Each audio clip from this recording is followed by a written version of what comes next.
Black Oni.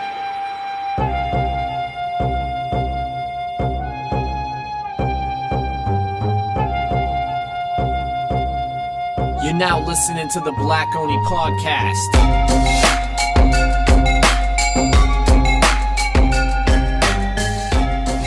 And welcome everybody to today's show. Woo. So excited to be bringing this to y'all.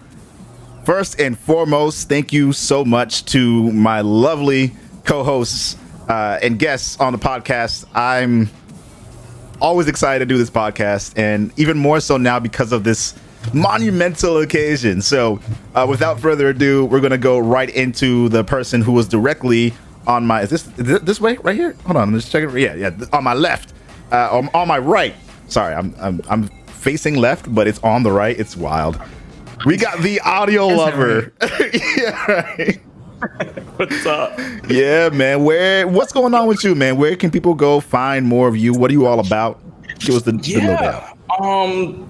Husband, father of 3, and when I'm not city planning, I'm a PlayStation focused gamer and content creator that dabbles in music, sci-fi, and politics. You know, shout out to all my living organisms vibrantly expressing reality. What's up? How you doing? Love it. And it's theaudiolover.com to basically check out all your stuff. Yeah, theaudiolover.com, Twitch at the Audio Lover, YouTube the Audio Lover, Instagram anywhere you want to go, the Audio Lover. Love it. You got a TikTok yet? I did not do a TikTok yet. Everyone's telling me to do it. Now that it's for millennials apparently, so we'll see. We'll see. Yeah, and I'll do my spiel on that later. But we also directly below me have it's Yoru. What's going on, mi gente? ¿Cómo le va? What's going on, everyone? How is everything? Hopefully we are doing well in this week, end of the week, beginning of the week, however you want to see it. It's looking good. Yeah. It's been wild. But where can people go to check out more of what you do? And first of all, before we even get to that, what do you do and where can people go to check that out? I breathe. No. Very good. If he breathes, he's a thought. No. I'm on Instagram. It's Yoru. I started posting more cosplay content on there. I'm gonna actually say this. I did a pretty decent Dante, so like a makeup run and everything. So I was really excited about that. But on Twitter at Sad Yoru Hours, because I was like, oh, it has my real name as my handle. I can't have that. Gotta change that up. Very good. Yeah, he does cosplay, does gaming, obviously. Make sure y'all go check him out. And we have Red Infamy, the one and only. What is going on? I'm happy to be back. Glad to see you all again. It's been quite some time. But yeah, just enjoying this next gen. It's just been a really exciting weekend as well. As far as where you can find me, it's Red Infamy across the board, just like the audio across the board. It's Red Infamy. And also you can check out Geek Game Tight. That's TYTE.com. Beautiful. Yeah, she does reviews. She does interviews, articles, obviously Let's Plays as well. Make sure y'all go give everybody here some love, because they're so deserving of it. Appreciate you, Will. Yes. And as for myself, I'm Black Oni at everything. So I just made a TikTok account, and so I was like, I bet. I'm sure Black Oni will probably be taken by someone at this point. Someone did take it, and I won't go into details, but they don't really do anything on the platform, so I'm like... YouTube flashbacks. They also don't speak English, so I have to like... That's why when a new platform come out, just hurry up and just take it. I have a trademark for it, so like I can legally like get it changed, but like I'd rather just not do that right now, because like I just want to work things out between people, and if that can't be done, anyway, we'll see if I ever do anything on TikTok. But beyond that, we're gonna go into our icebreaker.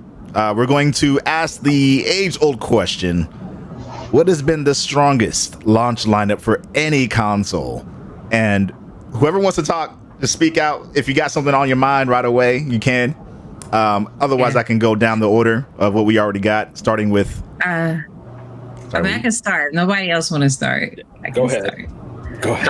Dreamcast for sure has had the strongest launch, and I'm trying to think the second one, but Dreamcast has so many heavy-hitting titles, especially bringing titles from arcade onto a platform that no one was able to experience on a console. So I would say Dreamcast.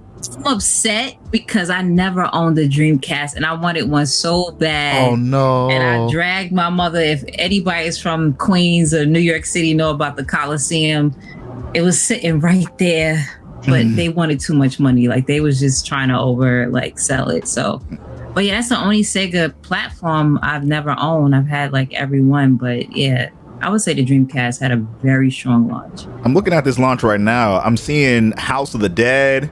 Yeah. I'm seeing Mononako Grand Prix. I never even heard of that. Monaco, yeah. Sonic Adventure. Wow. I never had a Dreamcast either, so Oh. PSO for me, that's what I wanted to play.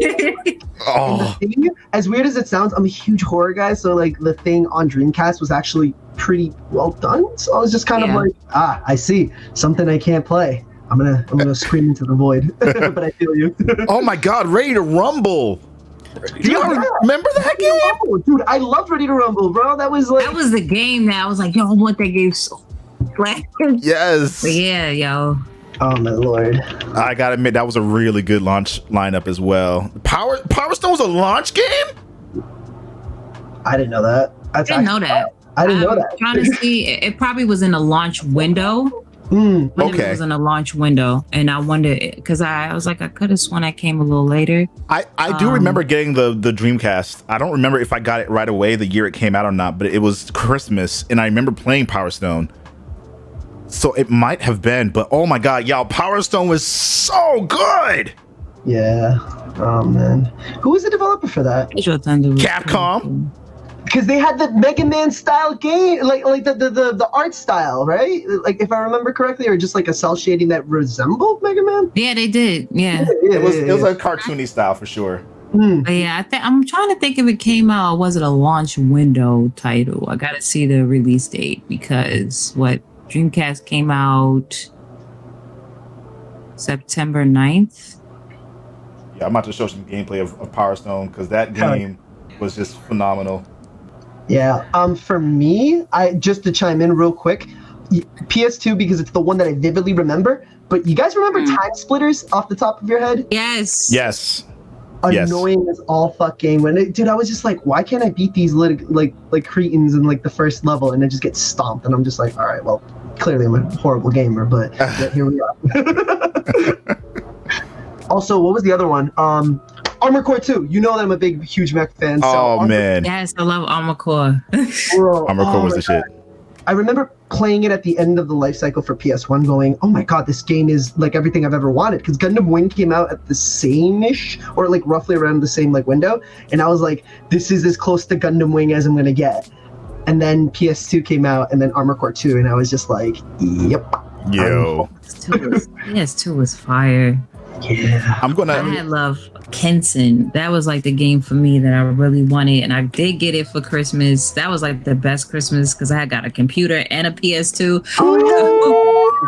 I was like upset, y'all. I made it. Yeah, it's beautiful. Christmas. Yeah, around launch time, like around launch for like consoles. What was your favorite Christmas moment of a certain console that you got? Like, let's just say, obviously, because now we get consoles on drop because we're adults, I guess. But like.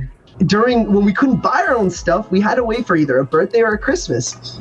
I mean, I don't know about you guys, but usually for me it was like Christmas and like that's when you had a chance to get the new console. That's when you had a chance. Like, yo, am I gonna get it? You would talk with your friends, like, yo, I hope my mom, my dad is picking it up. Like, yo, I hope they hold it down for the homie, man. I used to print out stuff just to go to school and chat with my friends about like all the features and stuff like that. When the PS2 was coming out, like I used to have the paper on deck, like my printer was set. So, yes.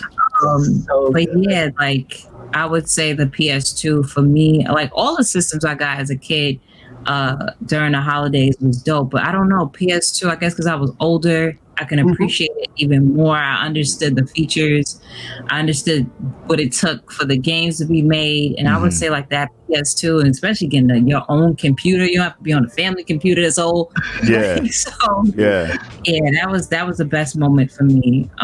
It would be that and getting a Sega Genesis, because that was my own console instead of playing my father's. So those are the two. Hell yeah, I love it. Audio lover, what about you, man? What was their best game lineup? Man, I don't even know, because I only got as far as PS4 and then PS5 as far as console lineups. But I remember the PS3 launch lineup. I really liked that. Yeah. I had a lot of fun with the PSP. Actually, I did get a PSP when it first came out, and I had a lot of fun with that launch lineup. I'm gonna say the PSP. Okay, that's what dope. Was the standout game for you that like grabbed your heart? That Dungeon Hunter Alliance. What was it called? Hold on. I forgot, because PSP was popping. It was. PSP. And then when we did half the PSPs, I mean, it's not, but it was great. I was like end of high school. Was that high school going into years? Yeah, 2009 for me, when I can download ISOs onto my PSP. Oh, What was that? Legends is what I was playing. Like, it was like me and my boys, and I was working at Walmart. Wally World. I got like the 15% discount, and it came out the same. I'm like, whatever, fine. So me and my whole, and Walmart wasn't paying us nothing. So Yeah. literally the whole check went to that PSP. Yeah. Wow. And the game with the 15%. And listen, I was playing. Me and my homeboys were playing Untold Legends at the studio, trying to come up with raps, and that was a fun time. That I loved that lineup, honestly. Mm-hmm. Oh, yeah. We got Looking at all these other launch lineups, I think honestly, it feels like the PS2 probably had the strongest launch lineup. I think it's a mix. Yeah, it had a lot of games, and PS2 had a lot of games. yeah. I think Like, also that first day, a lot of games. yes. Yeah, for real. And I think for a lot of us that grew up playing PlayStation, I think we expected that afterwards. Because I know I did. I was just like, PS2 was the one of the greatest areas of gaming that I know of, because you closely followed it and you were like cognitive at the time. And then you're like, PS3 is going to kill it. We're going to have like 100 games at launch, and you're going to be like, I don't know where to get time. Yeah, no. I'm looking at a list right now, and like the PS3, it had some didn't games. have that No, much. PS3 had some good games. I had Yes. some games. I had the Genshi is what I was like, yo, these graphics. Yes. And then they had too many Resistance. sports titles. They did. In their lineup. They did. And the sports games on PS3 did not look well at all. Like, it was so much. It's like, it was really bad. Like the developers, like the problem with the PS3 and the Xbox 360 was the misconception that games on PS3 were bad, but that wasn't the thing. It was that the developers didn't port it correctly because Correct. they were lazy to learn the cell processor.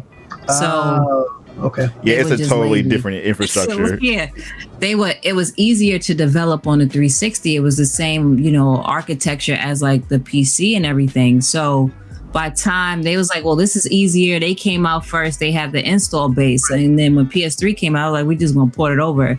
And they didn't really optimize it to what the cell processor was, and didn't even realize that the PS3 was a more powerful console than the 360 to actually get the most out of your game. So they didn't start seeing that until they start seeing all these Game of the Year awards from first party titles, and they're like, wait a minute, I think we're doing something we wrong. need a couple of those. We need a couple of those, and you get more money, you get more investors, into your company. So yeah, that's when stuff started to turn, and we seen what happened with that. Yeah, we did. I'm showing a quick clip from IGN of Resistance Follow Man. So IGN, don't sue me. But But no, you're right, Red. You're absolutely right, because the plugins weren't created as well as it was for like PC. Like, I mean, you had all these other like engines that were on PC were easily ported onto onto Microsoft's Xbox 360, It was like So easy. boom, boom, boom, boom. The plugins were there. Everything was already created on no matter what engine it was, and it just shifted very well. But then versus like the PS3, like you have to learn their frame, like their frame. It was a lot. Yeah. It was a ton. I love it though. I love it. Like, just looking back on it, it's kind of like PS3 got so much, like it got eaten alive because people were like $600, that goofy ass controller, and I was like, Yeah, I was pissed at, of course, I grew up Sega transitioning into Sony and became a Sony fan at a young age after Sega. And even, I still had a Sega Saturn and everything. But I was like, yo, this is looking crazy as far as the different games that they had. Yeah. And then by the time college roll around, it's just broke. You realize what money is about, and that, I wanted to be independent. I didn't want to rely on my mom. She, as far as her being a single parent and everything, and it was my decision to go to college and be in a different state.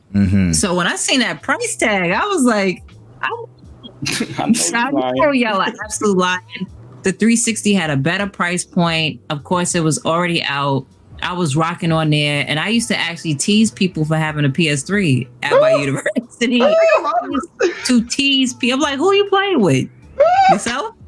I used to tease people. I was an ex-bot. You would have trolled. I was trolling my friends that had he was like, and like my friend was like, okay, but you gotta pay for Xbox Live and all this. I was like, what you mean? He was like, it's free. I said, it's free. And I used to be like, well, it's free and nobody's still not on there. So, talking all this shit. I was that person. Yeah. I was that person. Like, you see all the little Xbox today on Twitter? Yeah. That would have been me if social media was out. Like, for real, I was that person. But at least back then, you had the argument that, like, A, games were running better on the 360, and B, it was running better. Yeah. It was running better. They had Gears and Halo, and they had the Gears game. and Halo. Yeah, when I seen Resistance fall, I was like, this fake ass Gears. Like, they had that all the person, games. They had like all the games. Yeah. It's true. Yeah, they had a lot. They had a year, they had a year advantage. So they was able to gobble up and focus on their titles. So what got me back into PlayStation, my boyfriend at the time in college, he finally found because it was hard to find a PS3 too. He finally solidified and got one of the fat ones, because the Slim wasn't out yet. And the first thing I played was PlayStation Home, and I was blown away. I was like, yo, the 360 don't have nothing like this. Like, I can actually speak to someone and they don't have to be on my friends list. Like, I have my own apartment, like in a virtual world. There's a mall, and Home was it. It's so good. Yo, they need to bring that back. For anyone at home who forgot what the PS3 looked like, I'm gonna show y'all. Y'all want to talk about big systems? You want to talk about a 20 gig big system? That baby. 20 big pop gigs. belly. Big pop belly. Because I think was it $5.99 for the 20 gig, and I was just like at that point I was like, damn. I think that was a 60 gig. I think 60 gig. Okay. Yeah, it was 60. And then when they came out with the Sims, I think they did like 120s or something like that. I think they started out with 60. Yeah. That's when I had got my own.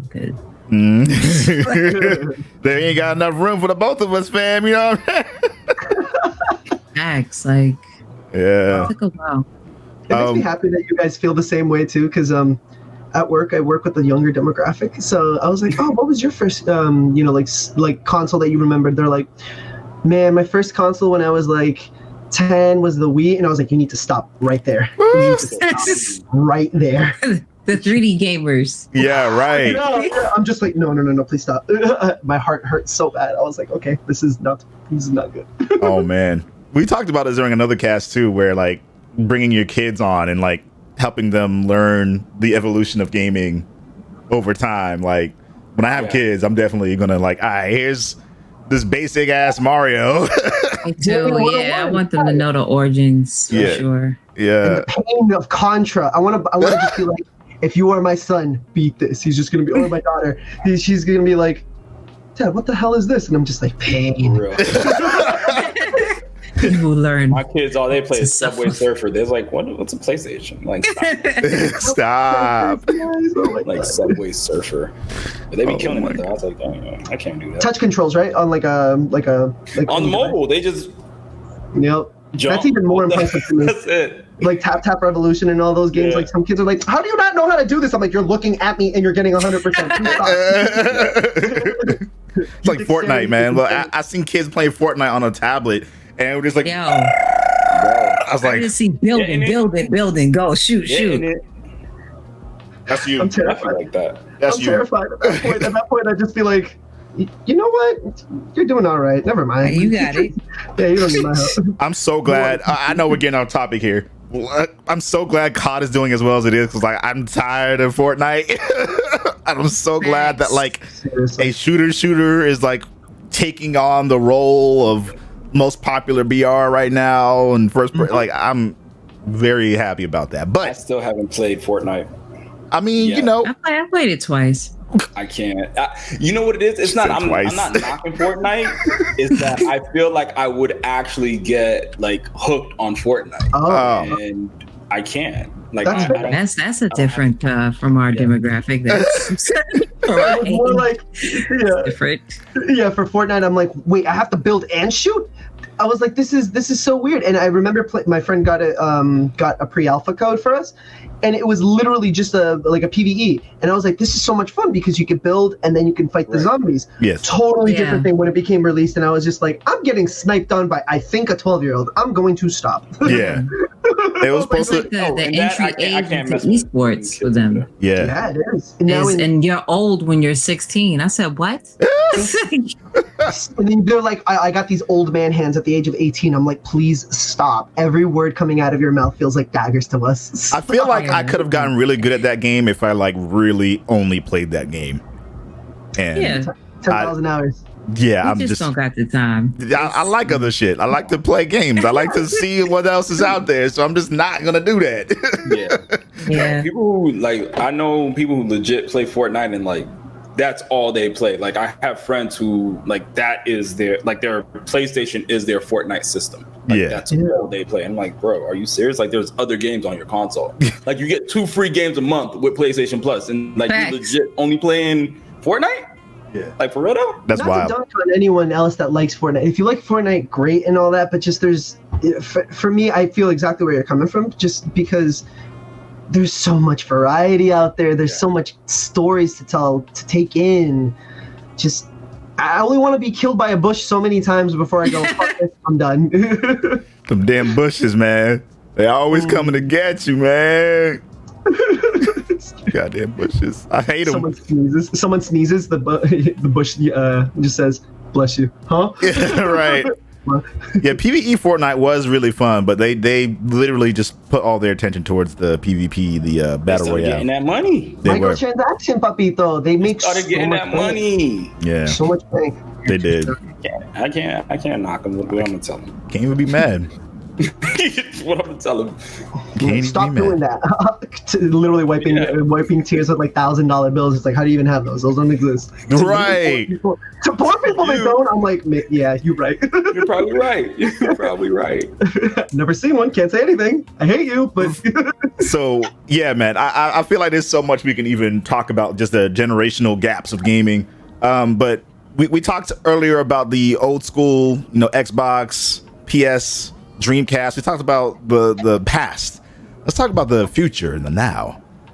Let's talk about Xbox first, because I feel like there's a lot to talk about with both of these systems. I believe, Red, you're the only one here who has an Xbox One X or One Series. Series X, yeah. I know. He already messed it up. I know. The name is It's the a name is lot. the con. The name is the con. Yeah. That is the con. So before I want you to, I told my lady yesterday that there was an she's pretty current on this stuff, but like she hasn't been paying Okay. as close attention to some of this as I have.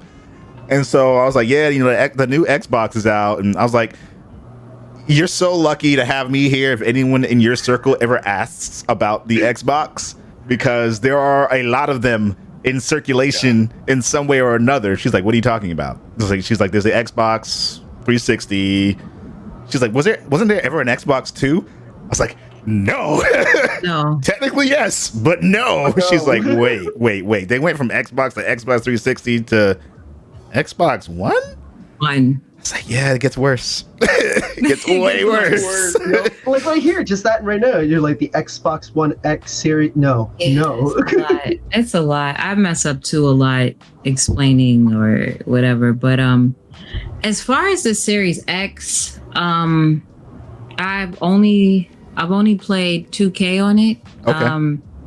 Now the thing about the Series X is like I have to test out some other games. Like I want to test out Forza, and hopefully I should be getting Bright Memory soon. But like I'm just looking at it, so looking down at it. The experience is like the same, like because the UI, they pretty much introduced the UI already on the one to kind of transition into you coming into getting so you could get used to it. I would have rather that didn't happen just to give a wow factor of something being new. So I appreciate that they was trying to do something so it could be easier, but it's not like it's a cumbersome user interface. It's just that I just wanted a wow factor.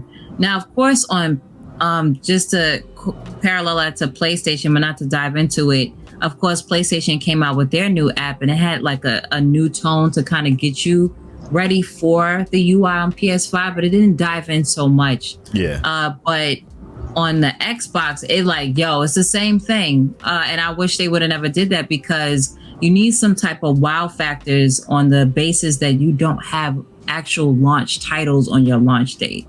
So as far as the experience, it's the same. I have to go in and see I don't think there's any really new features to it. Someone correct me if I'm wrong, but there's just a couple of things that I wanted them to fix and add on that they didn't have on the one, or they had it on the one early and they took it off for some reason. But yeah, everything's the same to me. The only new thing to me is the share button on the actual controller. I will say this: the controller is very light and it is very ergonomic. It's better to me than the previous Xbox controller. So I love the controller and how it actually feels. Okay. But as far as the experience, I'm just waiting for their games. Like, I'm just waiting for the games, and I like every year. What's messed say this up? a lot. Like, every year I try to be optimistic, like always with Microsoft. Even like when we had the blessing of going to E3. Yeah, I remember that. Always, my most anticipated show was actually Microsoft because I wanted to say, are y'all gonna prove me wrong this year? I was like, I'm not even waiting for Sony. I know what they're gonna do. They just gonna show out. So I was like, yeah, I already know what Sony's going to do. I always was excited for Microsoft to see what's going to be the next punch, what's going to be the counter punch to Sony. And of course, there's competition, but that competition adds on value to the gamers because we get something new. We get something to say like, yeah, Xbox got this versus what PlayStation have. And that's exciting because, for a gamer that, of course, you have everything or you have all the platforms, you're looking forward to what you want to spend your time on. Like, what's going to make me turn my PlayStation 5 off and go on the Xbox Series X? And right now, there's really no reason because I'm playing Astro's Playroom and I'm playing around with the controller. Like, this is something next gen. And there's nothing right now on the Series X that's proving something innovative and next gen, except for, of course, 4K 120. That's something that PlayStation 5 is able to do as well. But this is Gerard's. I didn't get that's hip hop. That's hip hop Series X, but of course, we sharing. So, yeah. But We had to get our separate PS5. I'm not sharing that. You're like, nah. That's just even mine, with the fam. Switch. I need my own. I got my own Switch. He has his own Switch. You know, I two made that different mistake. TVs. I made that mistake. Dylan has my Nintendo Switch now. I have to see this room because he has a 75-inch TV. I have a 65-inch TV all in one room. But, like, yeah, so find out. separate stuff. I love it. But yeah, that's what I would say about the Series X. I'm just really waiting for, like, I wish Crossfire would have been a actual day one title. Of course, a Halo, I wish would have been a day one title. Everwild, I don't understand why that's not a day one title. Like something that'd be like, yo, I'm on Fable right now. You know, I gotta wait. You know, Bright Memory. Astrobots could wait. Bright Memory, was that launch or was on that Fable. was that launch window? Everything is supposed to be a year launch window. Like a lot of the titles that I just mentioned is not coming out until next year. So what are the games that are out right now? Is just everything Xbox One games and then they Game upscale? Pass. Really? Game Pass, yeah. Game Pass and upscaling. I think some, like I mentioned, Bright Memory. Yeah. And then when I spoke to the Bright Memory PR team, I was like, wait a minute, because I wanted to interview Zing. He's the developer and creator. He's a one-man team of Bright Memory. And what he created, just like what Hip Hop Gamer and I was saying, they saved that showcase that they had back in July. Was Bright Memory, and seeing something like, wow, only one person made this, and he's a Chinese developer too. That's insane. Yeah. Which is great. Instead of always hearing Japanese, we get to see some really talented Chinese developers. Yes. So I was like, wow. And he's young, like he's a young dude. So I was like, okay, they said Bright Memory, but then there's Bright Memory Infinite. And I did play the early access like demo type of game on PC, and I was impressed. So I wanted to play more. Now, it being on Xbox, I wonder how long this game is, because there's a Bright Memory Infinite. I don't know if they changed it and it's just Bright Memory. So I'm confused, but I'm trying to see if it's already out, because I know my homeboy Kid Smooth was playing it, so maybe it is out already. I'm not too sure, but I'm supposed to get it. Oh, But ahead that of the, was like the only game that I was excited for. so there's Bright Memory and Bright Memory Infinite, which I think is an expanded version of Bright Memory, I believe. So 'Cause you got Bright Memory already on Steam. yes. So, but I'm wanting to know Bright Memory, which is not it's like an hour or 2 hour game. It's But I'm trying to see if that's the same. I don't think that's the same thing, because on his gameplay, I've seen things that it wasn't on the same gameplay I had on PC. So it's very confusing, and I wish Microsoft would have marketed if it's going to be something that's in the launch window, so people can be excited and be like, yo, because most of the other stuff, like Gears Tactics, already played on PC, but now, of course, that's on Xbox as a launch title. So that's something, in case someone don't have a PC, I would definitely recommend to get a Series X, because there's a certain experiences. If you already have an experience already, this would be your first time. But that's about it.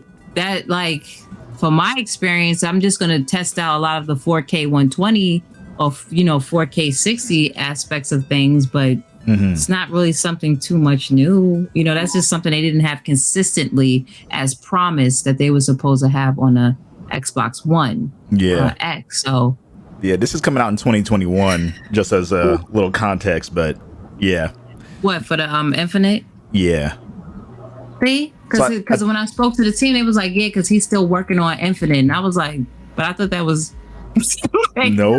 like, what? I think they had a early access like demo of Bright Memory, and then they had On PC. yeah, and then it came out of early access, so it was like a game, and then Bright Memory is, I think, I think it's a continuation on the Xbox. Yeah, Got it. I think it's been, confusing. it's been released episodically. it's I think. That's the also, like you said, it's definitely on marketing, because then you get the same thing as what happened with Xbox. Don't you have the Xbox X1 Series X? And you're like, what? If you have Bright Memory Infinite, you're like, isn't that the same thing as Bright Memory? No. Yeah. Wait. Yeah. It's like, It's a lot, but that game was very exciting for me to want to play because of how the graphics was and the mechanics. So I wanted to see how that would play and turn over on the Series X. I will say from the experience of watching Hip Hop play Valhalla, which I'm going to play next on there, it's very smooth. Very smooth.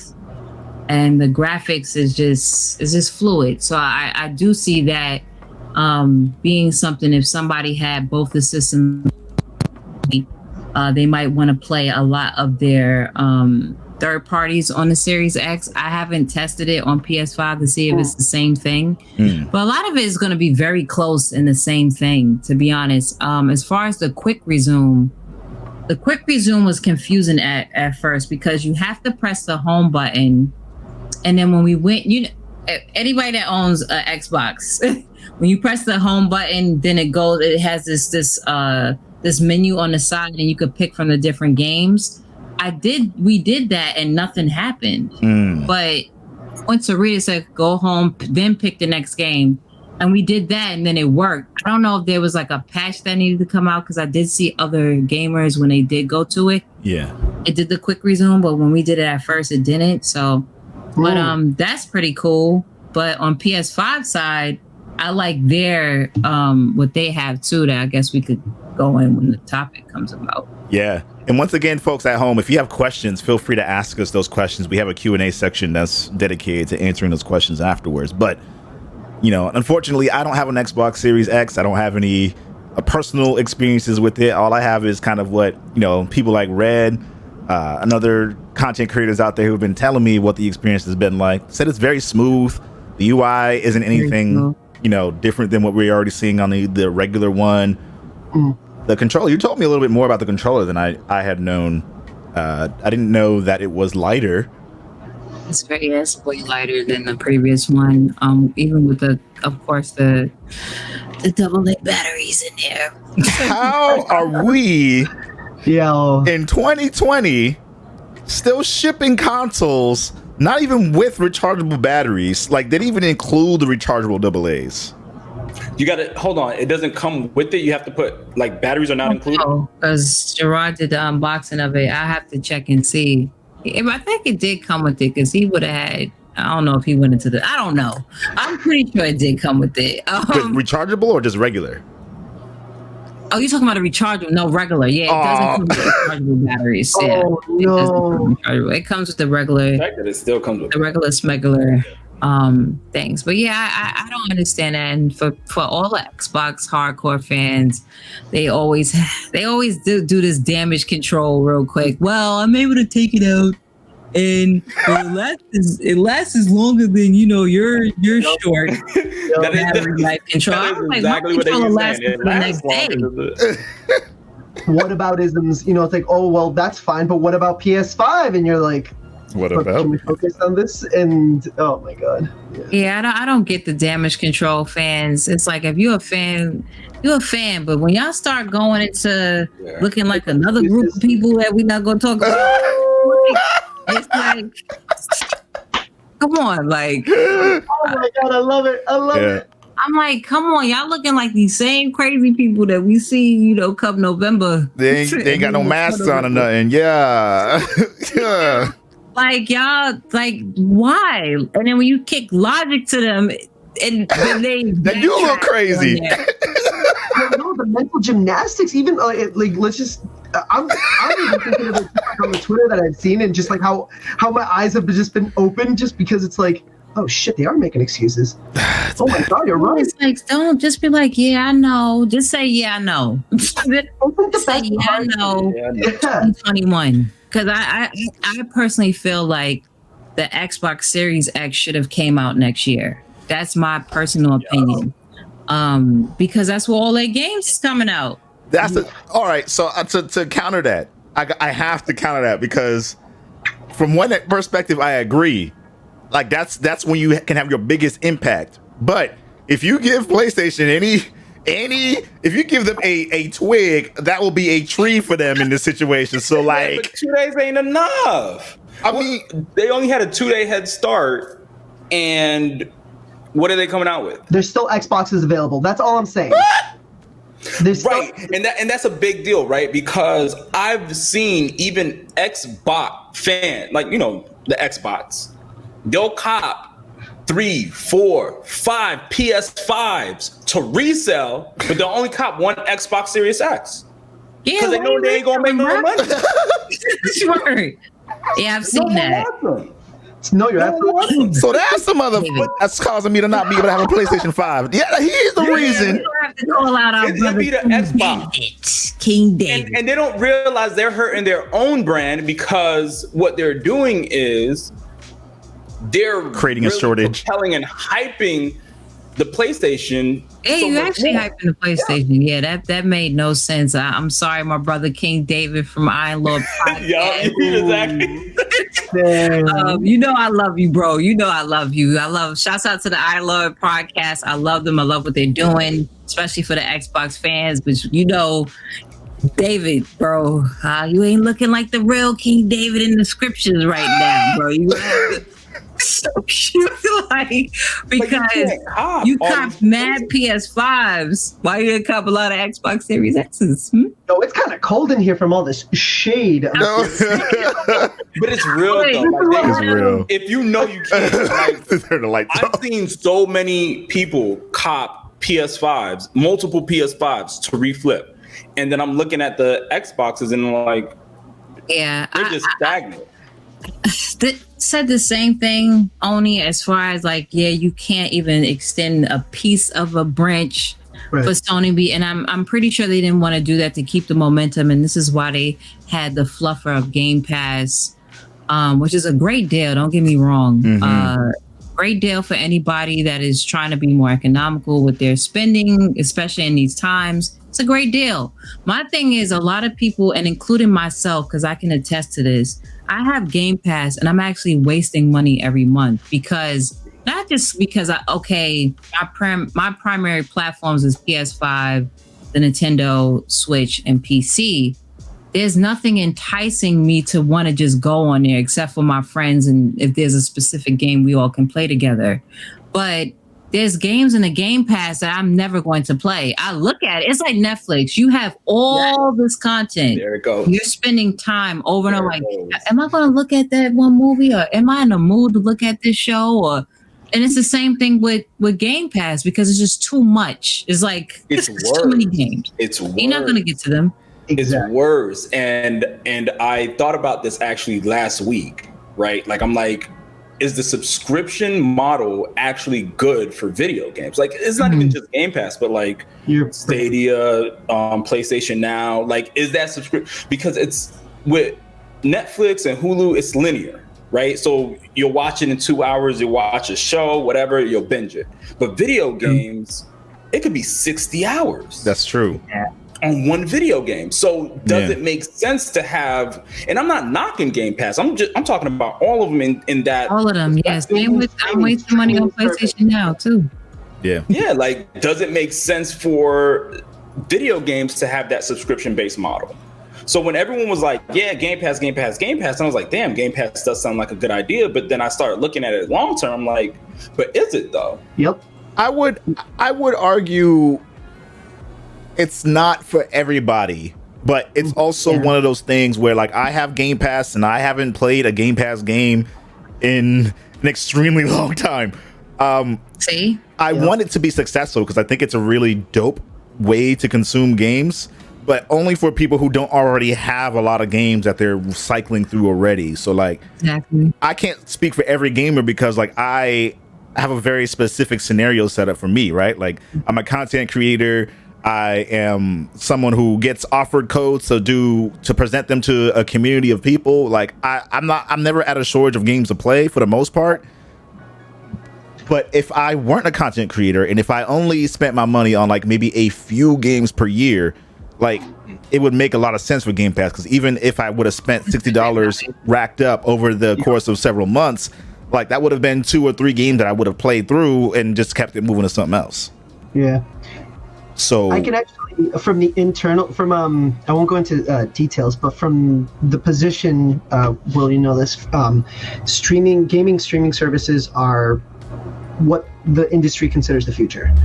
So it's there's already talks with developers. There's already talks with a lot of studios, publishers, and everything, trying to coalesce everything into a service. And they're seeing that as the future. I mean, we're seeing that with Amazon. We're seeing that with Stadia. We're seeing that with even like Dark Cloud, I believe is the other one, that you can bypass a lot of other places to access your, this is from like your phone, like you could literally access your Steam library from your desktop, and you could play all your games theoretically. So wait a minute. You said this is called Dark Cloud? Yeah, Dark Cloud, or not X Cloud. It's Dark Cloud, or like Cloud X or something like that, for the just to access your desktop, and then you could play Steam games on there. I.e., how Fortnite is attempting to get around the App Store on iPhone, like on any iOS device. But at the same time, you got to realize that unfortunately, people are always looking at, like people up there are always looking at retention rate. Retention rate is going through the roof with subscription-based stuff. Mm-hmm. And I'm right there with you guys. Like, for me, long-term Game Pass is not, it's actually more damaging on my wallet long-term. Even as a person that doesn't get, like that isn't a content creator that gets, codes and stuff like that, it's definitely harder on my wallet. But like, I think that we're going to see within 5 years a tremendous upheaval into streaming services for video games. And that's most definite, especially with 5G and what, like, that's why Google came in this early. Like, people talk crap about Stadia. I'm like, no, they know exactly what they're doing.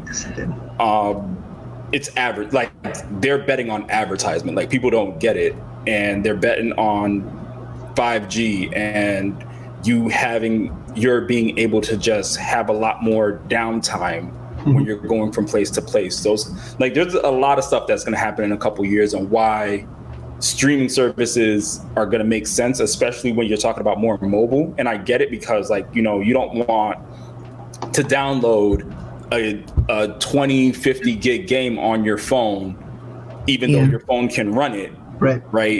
But your phone really doesn't have that space. If you could stream it, why not? So I get the allure of why these companies are trying to push it. Where I'm coming from is like, does it make sense for the consumer? Like, are we going to play these bigger games, or is streaming, and this is another opinion of mine, should these platforms like your PlayStation Now, your Game Pass, have specific exclusives for those kinds of platforms, just like Netflix and Hulu does? Like Netflix originals. I mean, that's what Apple Arcade is right now. It's a library of pure originals. But on the other hand, I think a mix of both is needed, in my honest opinion. It's a back catalog with like Netflix originals, or in this case, like the streaming service originals. I mean, that's what it's going to come down to, and we're going to see the shift from being like, oh, only on PS5 or Xbox. It's going to start shifting to only on this gaming service, only on that gaming service. And then all of a sudden, only on now. And then I'm paying $50 a month to play all these exclusives, and I'm just like, what the hell? It's over $600, and you're just like, I got played, I got fleeced, it's worse than cable. Yeah. Woo. Worse than cable. Oh man. They got us. They finally got us. We complained, and you're spending more, actually. Deal with the cable company. Someone made a meme like that. It was like, well, damn, I might as well just call up Verizon or call up Spectrum right now, because I'm paying for HBO Max, I'm paying for Stars, Netflix, Hulu, Crunchyroll, Funimation. Like, it's a lot. But yeah, that's where people are going to get drafted in and feel like it's actually a deal when it's not.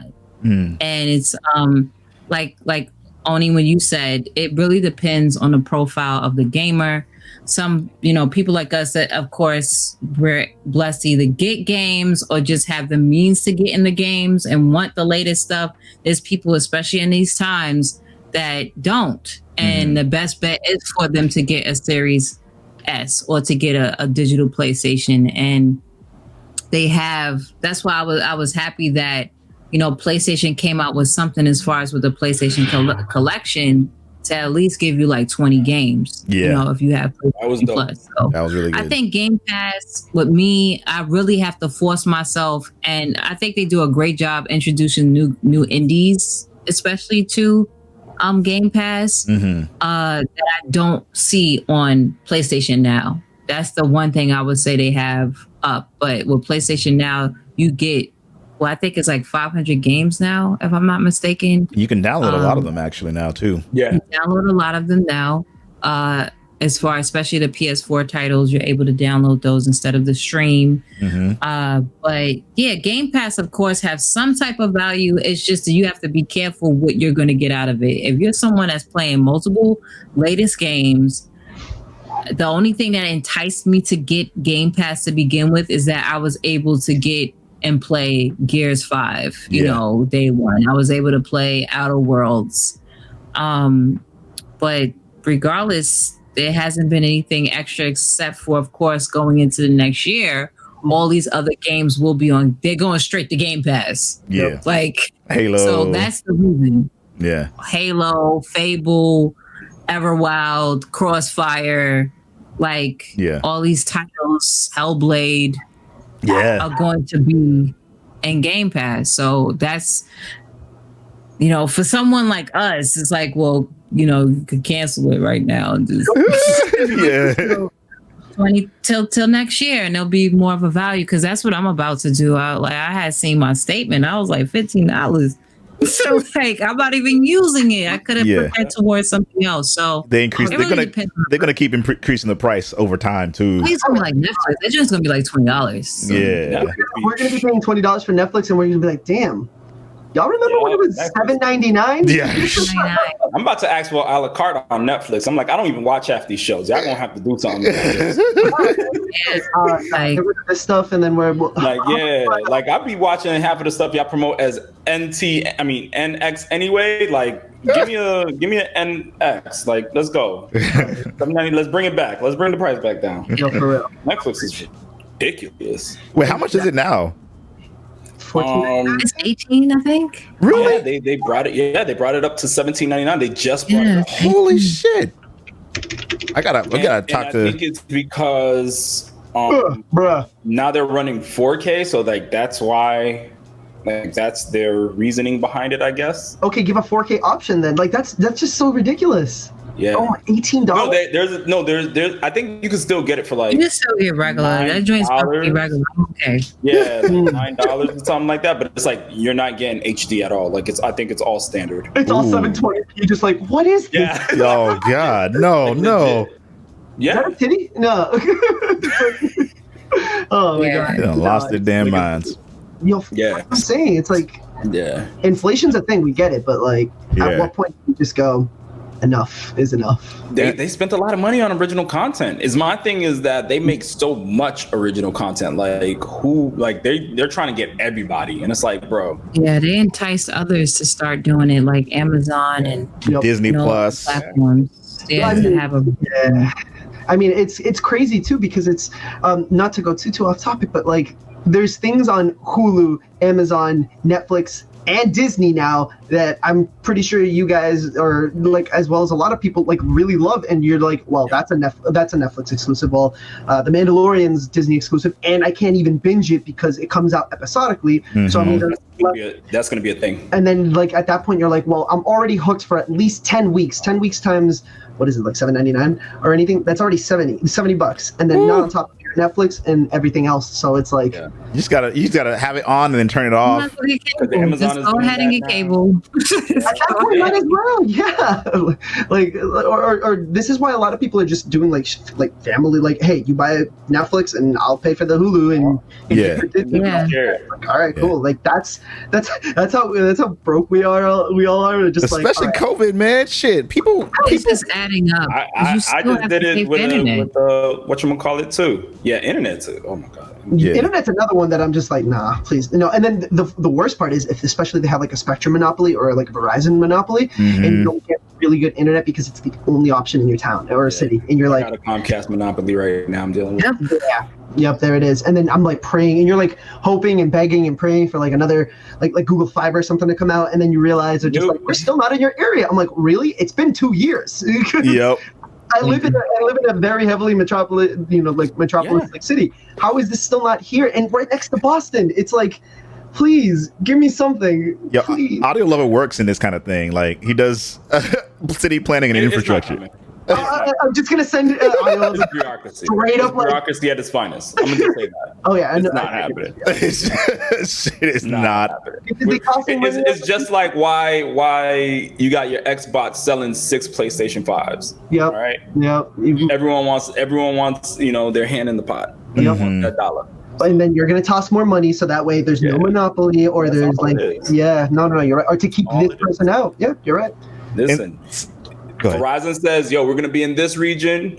Comcast, you get over there. So and so, you get over there. This is what we doing." That's It's how they wild. do it. And speaking of bureaucracy and taking advantage, now it's time to talk about the PlayStation 5. We spent a lot of time talking about the Xbox. We can now speak on the PlayStation 5 again. We have 2 people here who have. Wait, Chris, do you have one?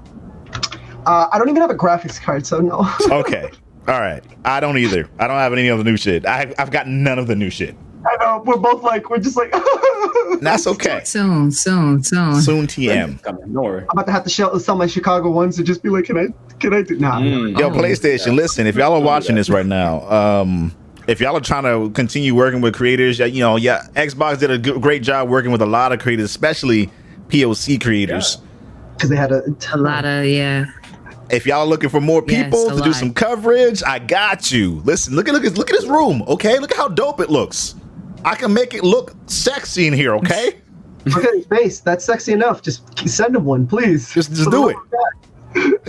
No, for real. No, seriously. But I want to hear both of y'all's impressions of the console. Yeah, there does. I've seen a handful of people who, like, I obviously we know a lot of people in the industry. I've seen a handful of people get sent a PlayStation, and it's like, Yep. I don't think PlayStation was gonna send PlayStations though. I'm gonna be honest. I don't think they originally were gonna send it. I Maybe think they they weren't. only sent it because Xbox sent it, and I think Xbox sent it because they had to cover ground. oh yeah, well yes, Real honest with you, I don't think like PlayStation started sending out consoles like a week and a half later than when the first Series X started coming out, and I was like, Yeah. I don't think I was sending. Because I they don't think sent they it were mostly originally to gonna their send it. Japanese influencers, and they wanted, which was weird. And the reason why I said it's weird because you're like, well, how is it weird as a Japanese company? The reason why I say it's weird is because this region generates the most, and this region a lot of times, and it wasn't that factor that Sony, because from even like the history of Sega and a lot of Japanese companies they get too proud and what they want for their people and don't look at what's actually generating the funds. And that was something that Sega would go back and forth with Sega Japan versus Sega, US, because Sega US was just doing way better at everything than Sega Japan. Same thing with Sony. Sony was doing and had better ideas and all kind of things as far as the messaging with US versus what was being done with Japan. And I was surprised. I guess they wanted to flip it and do something different this generation and have, their home present the PS5, which is nothing wrong with that. It's just that what made PlayStation pop was this region, period. Yeah. So it was this region, period. We play the most variety of games. And I'm not saying like the Japanese don't, but a lot of times the Japanese is more handheld focused and more RPG centered. But in this region, we're shooter centric as far as action RPGs instead of just, the traditional JRPG. Like we play a variety of games, sports. So yeah, this region popped it off. But yeah, I was very surprised that they went that route this generation. Oh. And hope, yeah, I did notice they did send that out late, and I think they're still sending more actually. But they're gonna have to do a better job with the face of content creation and make sure that it's diverse, because the PS3 era, of marketing was great. Their marketing team, and in the PS4 era when they changed everything, I don't know what the hell y'all thought y'all was doing. It just wasn't sticking with the variety of different content creators and different tiers of media. It wasn't fair. So this time around, you have to make sure, and I would say in this industry, Microsoft has kept it the same throughout all the different eras. Since I've been working in this industry, they've kept it the same. They kept it respectful and didn't make you feel like you was less of something because you didn't have something that you was missing. Yeah. So I would give a huge shout out to Microsoft marketing team with that. But yeah, I just feel like, PlayStation marketing team, y'all, it's not, there's a wake up call. I'll give it to some dope content creators, and I'm proud that they don't have a huge following, but they make some really dope content, and that's what matters, because that means that their reach is far greater than someone who'll have just 1 million. Because those 1 million followers are now organic. So like, love it. So smaller is more organic than a larger. So yeah, it's real interesting too. I feel like even the Xbox having their diversity team and how they engage with people in the media, the content creators, and just like fans in general, like they have their own separate divisions for that, but we don't really see a lot of that from the PlayStation side, which is like weird, because PlayStation is so much more beloved in so many ways. Like, maybe they're just getting cocky.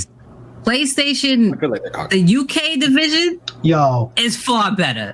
I remember at E3, they was like, "Hi, how you doing? Come in." So, they had their accents. I'm going to try and butcher it. Come on in.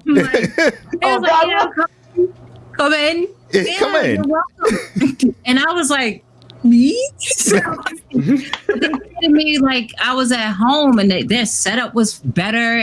But the US division, it was all enclosed and secretive, and the same stuff that was in the US division that was so closed off was right there at the Euro division, and it was open, and they had fun Little Big Planet stuff and Concrete Genie. Like, it was dope. Like, they take care. I don't know, this sector is way different and fun. So we should go to Gamescom.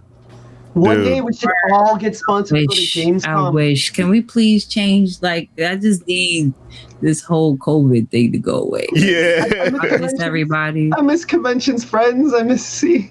I miss hanging out with friends. I do. And seeing y'all. Because I don't get to see y'all because y'all clear across, different regions and stuff. But I do miss you. One of the things I feel like I had this conversation with a few other creators too, where it's like, I almost would rather just do our own mini convention where it's just like I don't know, being on like a cruise ship or something and just like hanging out and vibing, because as much as I love the conventions, there's a big part of the conventions that are like work. Hectic. And then there's like some play. We definitely need to plan something where it's just like, we're just going on a getaway and it's not working. Yes. We'll bring some video games. Don't get that twisted. Yes. No, and experience different cultures and people. I would love to do Gamescom. That. We should do this. It should be like our no longer E3. Gamescom in Germany. E3 has gotten weird. It has gotten real weird. Yeah, it has. I mean, even with big like PAX West and stuff like that, when I was working over there for Square there, it was so weird to see a lot of people, like you said, Red. It's like, this is 2018 where people were like super guarded on absolutely everything, and in 2017, excuse me, it was super guarded, and I'm like, isn't gaming inclusivity like the biggest thing that we should be doing towards this? And everything is just they treat you kind of like, if you don't have numbers, if you don't know, if you aren't a recognizable face, they just cold shoulder, and you're kind of like, well, fuck. I've experienced both sides, working with big names in the industry as outlets, and then also working with independent, and then starting my own thing was like starting all over again. Like, it was just day zero. Of course I have relationships that I've kept over the years, but it was like starting all over again. And I did see how, okay, because it said Complex under my name versus it just saying, you know, independent site or just mine,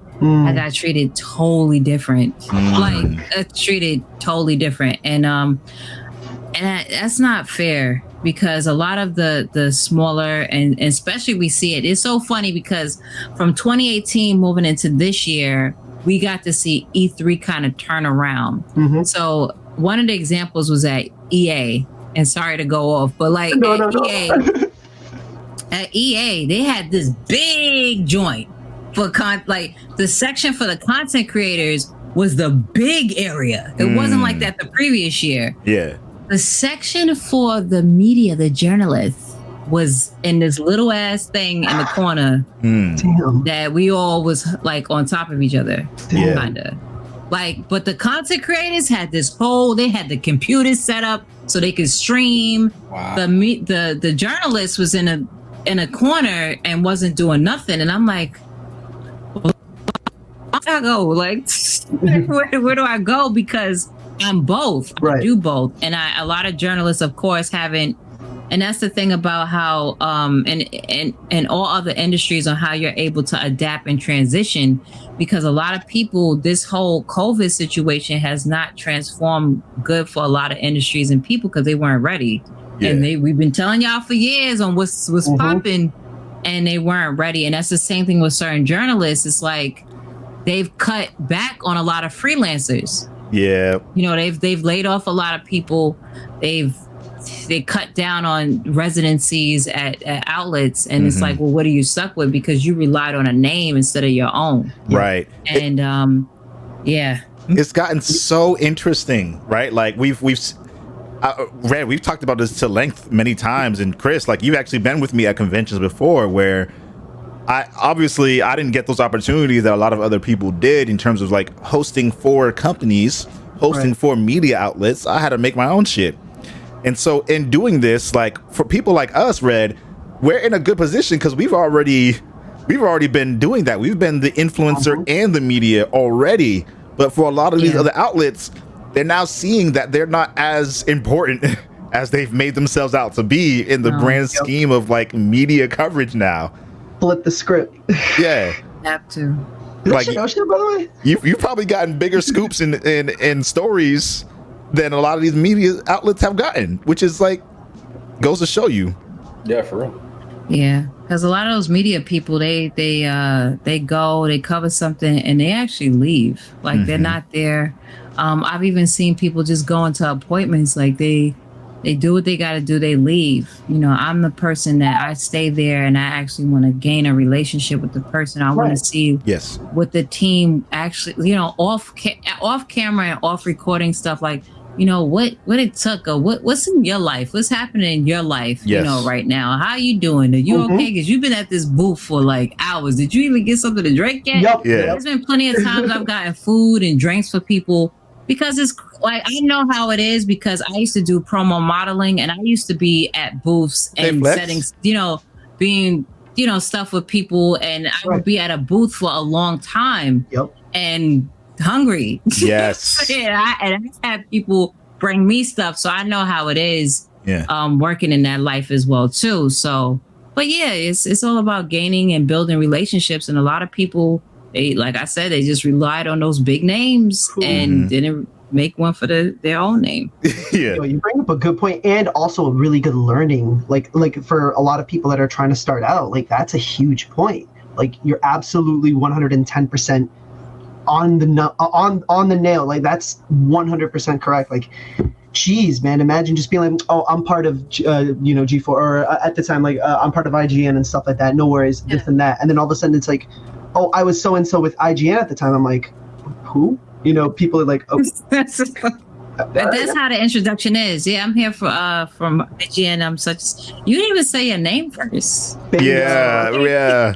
Yep. I've seen that plenty of times, and you know, I don't see them anymore. A lot of, you know, those same people. So yeah, the difference between transactional and brand. Exactly. The difference between transactional and like relationship building. Like I think that's a really, like you said, that's the big difference maker for a lot of people.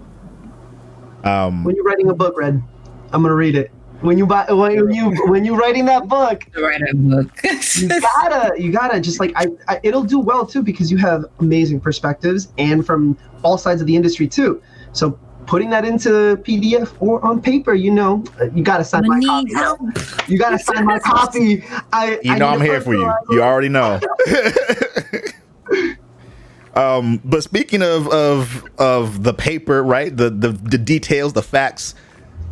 Audio Lover and Red Infamy, both of y'all have your hands on a PS5. You got the digital version, and you got the. Did you get the disc version? I got the disc. I need everything. I need the whole joint. Hold on, somebody's Bob the Builder.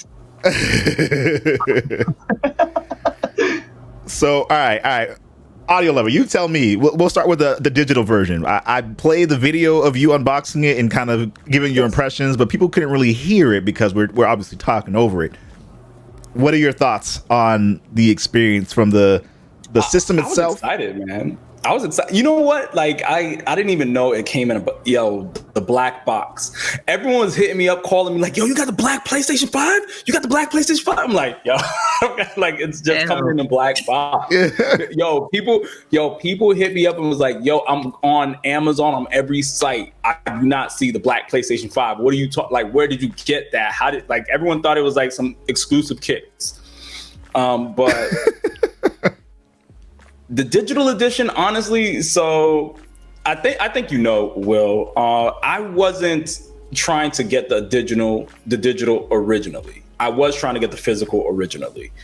By the time I got to my GameStop, they only had the digitals, and yeah, I was like everyone copped the physical, right? And they only had two digitals left, and I was like, well, a PlayStation's a PlayStation. I'm gonna get this. If I could trade up for a physical later, I'll do that. Whatever. I'll try to see if I could go somewhere else for a pre-order. I'll cancel it there. Whatever. But I need to at least lock in a PS5. So I did that, and I was going around for like maybe a month or so until I finally gave up. I was trying to do pre-orders. I wasn't trying to sleep overnight at no GameStop or anything like that. They won't even let you do that, right?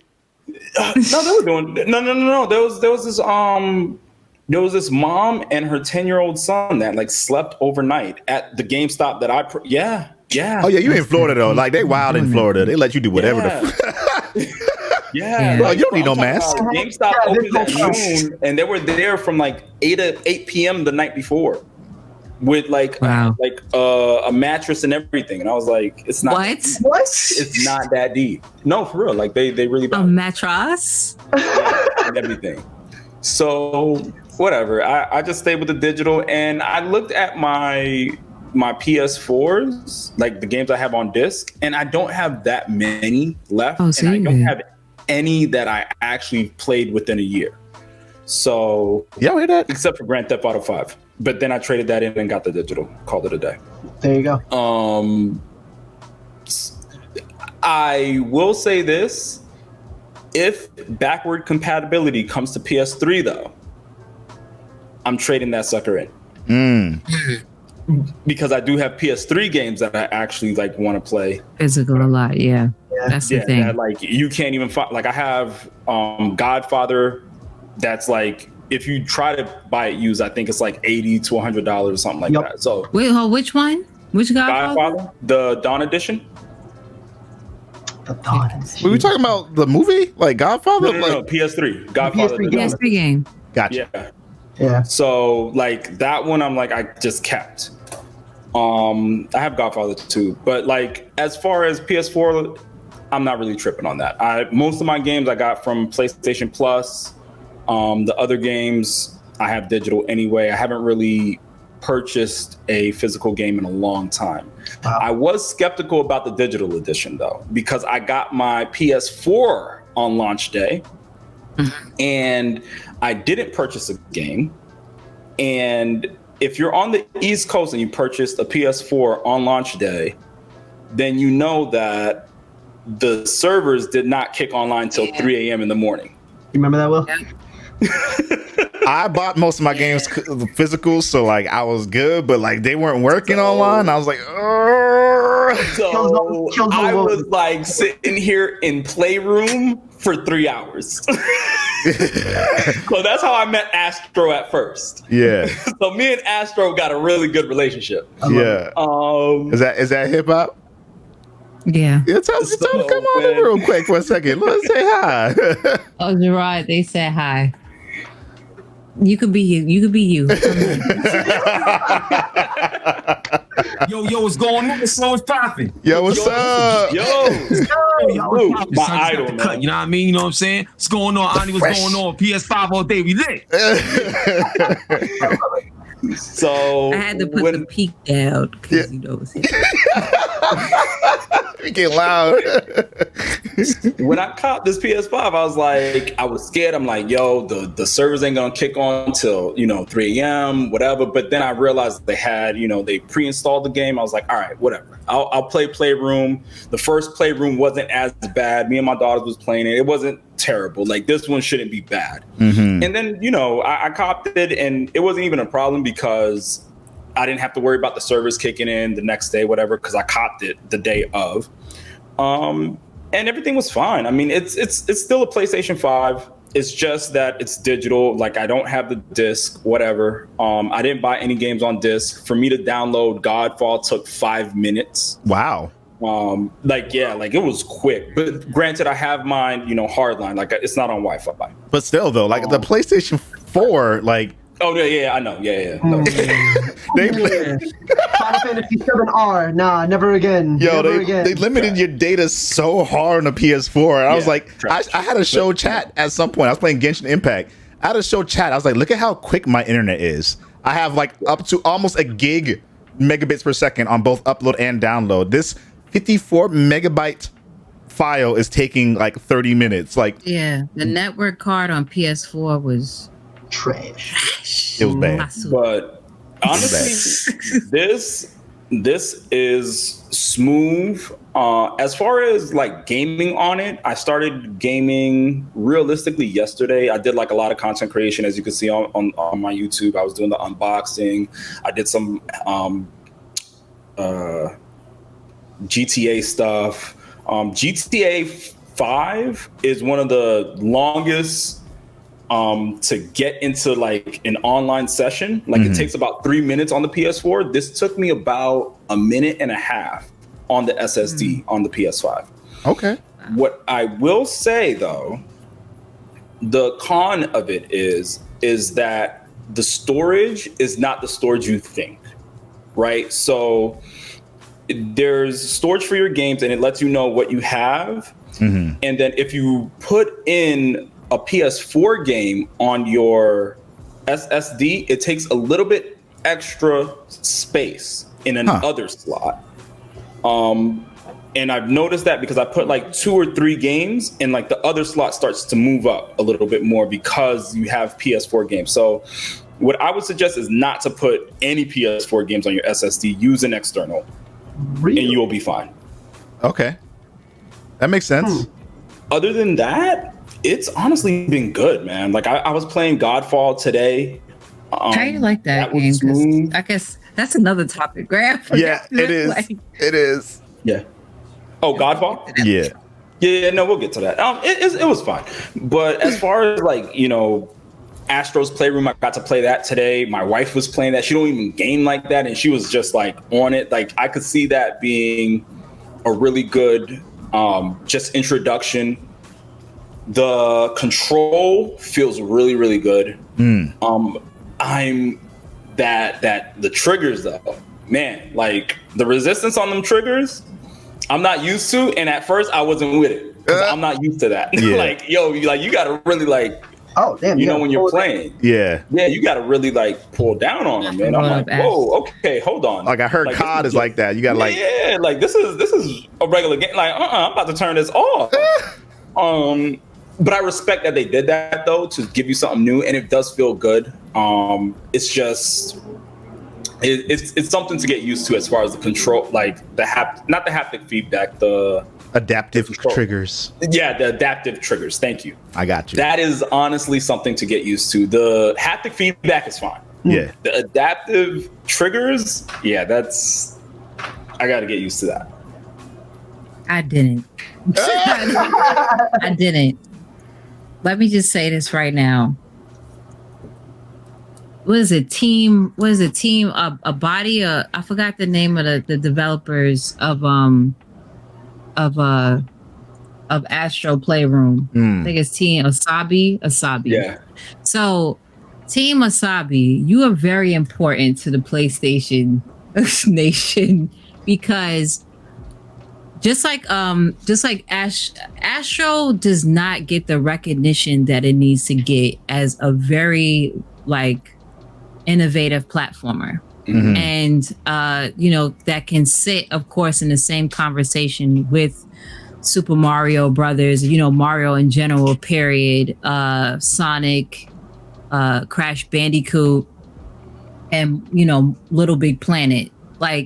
Astro does not get the recognition it does. To say, as far as my experience, I already made it a thing. I was like, the first game I'm going to play is Astro's Playroom, and the reason why is just like what Audio Lover was saying. There will be people that's not I'm not used to this. I don't know. This game right here will get you used to that haptic, resistance, that you have the adaptive triggers, and you are going to have the time of your life playing this game. I don't care what nobody say. This game alone, what you have to do, it just gives you a full introduction to what you're going to see in the foreseeable future, of course, of PlayStation 5 games, because everything you experience, even from walking from of course we was looking at a lot of the impressions of Playroom, and I was like, I don't want to look at no more because I just want to experience it. Yeah.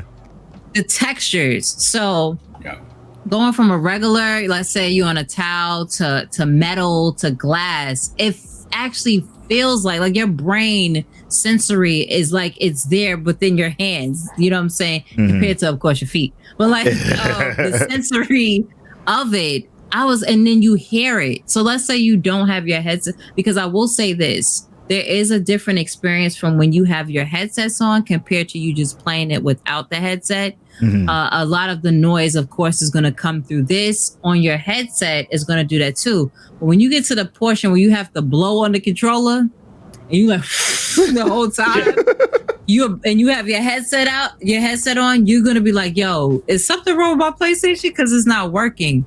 Because it's thinking that you don't have a headset on. So I had to blow into my headset.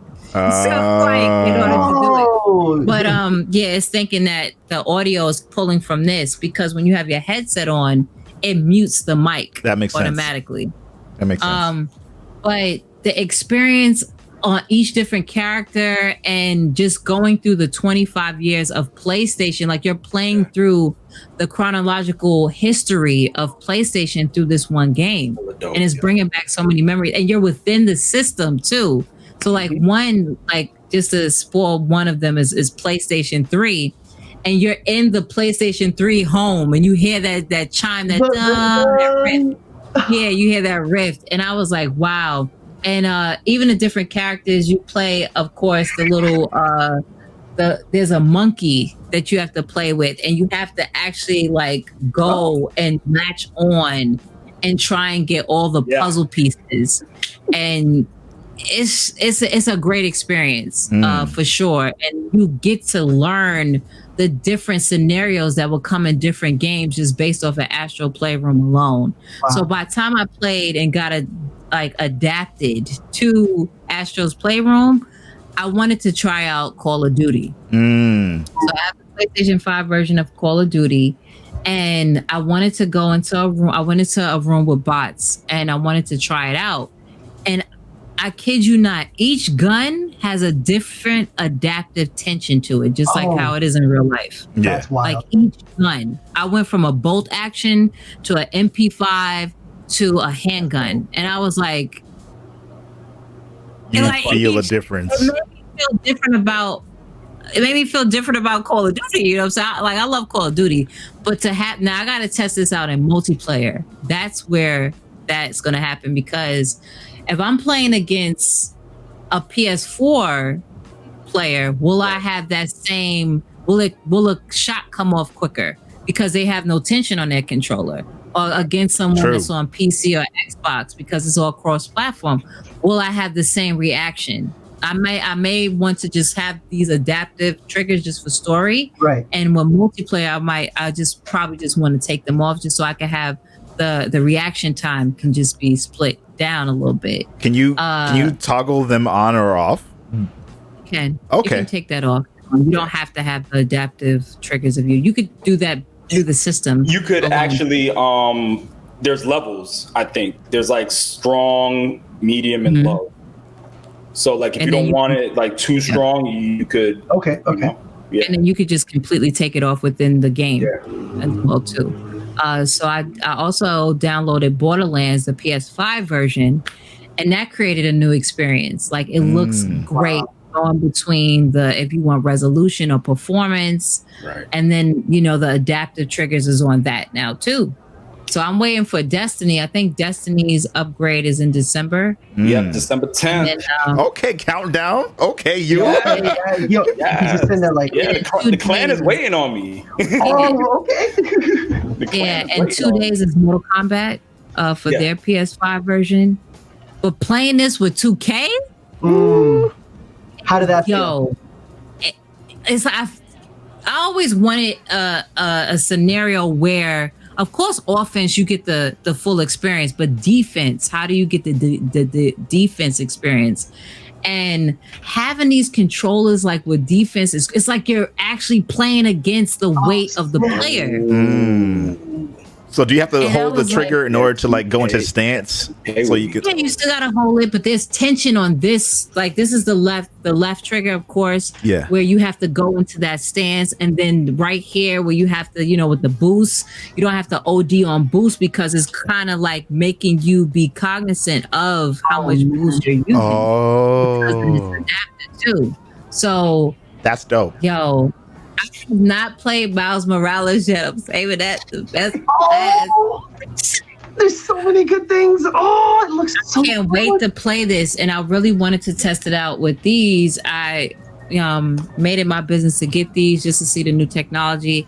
So if you do have any headset, but you have to plug it into the PS5 to still get that technology. If you have I have the Astro 50s, I actually have to get an adapter. I have to hit them up.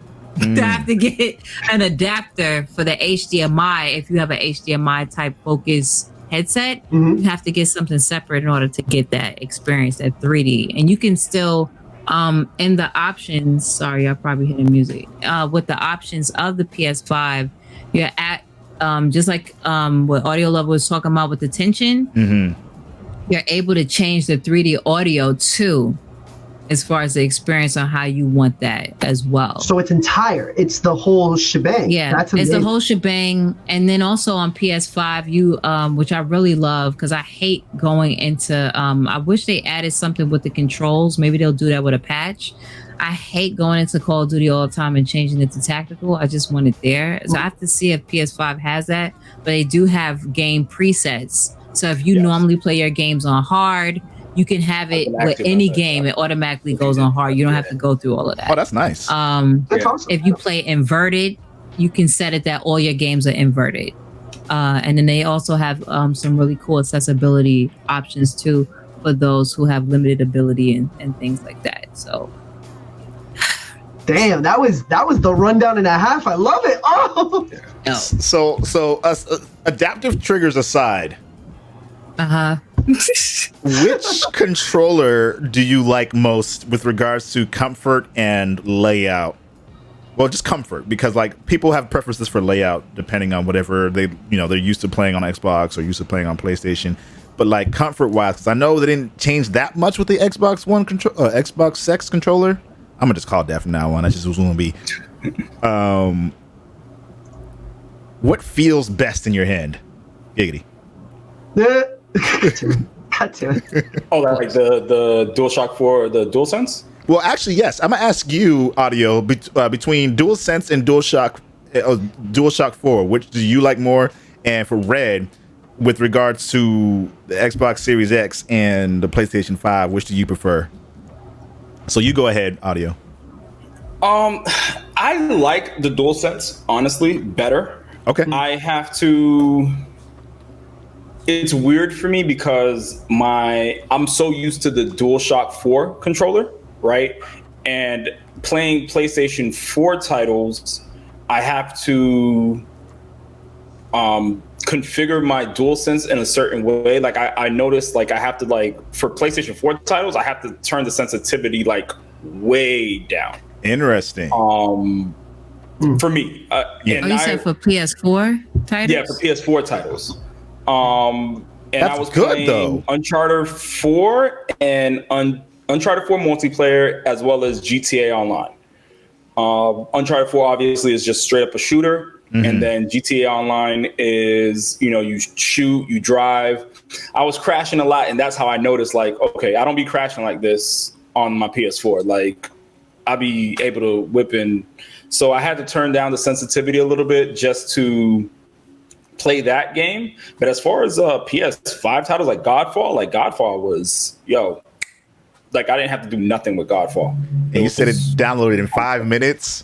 Yeah. Like, to be fair, Like, I thought I was going to like legitimately play like the good 2-3 levels of Astro's Playroom before it finished downloading, and I didn't even like. oh, you like, were still I playing booted something up. while it was downloading. Yeah. Okay. Yeah, like I booted up Astro's Playroom, and I went to get some for my wife and came back, and it was like ready to download. All And right. actually, it told me on my PlayStation app because it's connected. So Yes. Yeah, it tells it like you right lets on the you know. phone. Yeah, Wait. it lets you know. Wait, hold on. This I is was in the bathroom and it told Yeah. me that. this is It an lets you know on exclusive. the PlayStation app, like, yo, this game is ready. This is an exclusive. So I want to stress this because that all right. Let's unpack that for a second. One of the biggest concerns that me and many other people have about these new consoles is how little space there is on the hard drive, right? With regards to how big the games are. So Godfall, I imagine, is that at the very least 40 gigs. You know what? No, it was about 30. Okay. It was Okay. about 30. So I'm really interested then because yeah. 30 These gigs and it took 5 minutes The to only download. disrespectful game is Call of Duty. Yo, that game is madness. Like, and you got to understand, like, I think, in my opinion, I think these multi-platform games are going to be disrespectful. Yes. Right? Because Yeah. these exclusive titles, Sony already said you don't have to duplicate assets. That's true. Exactly. That's true. That's true. You don't have to Yep, duplicate Mark Cerny assets. said it. So when you're talking about, multi-platform that they have to, make games for PC and Xbox and PlayStation, they may not want to go into the nitty gritty and say, okay, let's optimize it just for PlayStation so we don't have to do this, that, and the third. They may not want to do that. But like something like Godfall, something like Miles Morales, Yeah, Miles Morales is only 39. the Ultimate Edition for, well, I'm not going to say the Ultimate Edition, but the remaster of Spider-Man Spider-Man. on PS5 is actually a smaller size than Spider-Man on PS4. Mm. Yeah, I didn't get that. Awesome. I didn't get that. That's one. buck wild, yeah. I Holy crap. actually You did know not what know I'm that. Because, yeah, it is. Because they don't have to do all that duplication. Yeah. So I'm not too fearful when it comes to those single, or not single, but the exclusive, the first party titles. Yeah. And when it comes to those third party titles, the Valhallas, the Call of Duties, Right. those kinds of things. Yeah, I know Call they're of gonna, Duty. Let's gonna see eat what it Call up. of Duty's at. Call of Duty is at 204.5 gigs. Holy NBA shit. NBA 2, this is the PS5 version. NBA 2K21 PS5 is at 114.2 gigs. So those two games is taking up the most real estate. Wow. Astrobot is only 11 gigs approximate. Spider-Man is only 39. Bugsnax is only 8. I haven't played Bugsnax is Bugsnax yet. only 8? That's 8.12. not bad. All right, so the fact that so Yeah. did you get, so you say it took only 5 minutes to download. Does that also include the installation as well, or just download? Yeah, down like it The whole told me in like thing. 5 minutes, ready to play on my app. Wow. All right, so I'm not even that mad if it takes that little time for like, because obviously Call of Duty, that's disrespectful shit right there. Like if it takes that little time to like actually do that, like I can be talking to chat, I can take a bathroom break, come back, and if I don't have room on my hard drive, I can just take something off, put it back on. If it only takes that little time, that's not so bad. But no one's talking about that though, and I find that really interesting. Yeah. That's under the radar. It'll actually let you know, like, yo, you're gonna have to delete something, bro. Yeah. But on your phone, like, it gives you notifications on your phone, like. Yeah. Oh shit! So that's even better because then at that point you don't even have to be in the circumstances that you're talking about. Yeah. The upgrade phone app is like hella dope. It's like fire. I'm really impressed. Yo, it took It them a finally while. put you to talk to your friends through your phone because Yo, it took a whole generation. Like I was like a whole generation. damn. Like Let's talk about that because people think we don't talk about them mad about Sony.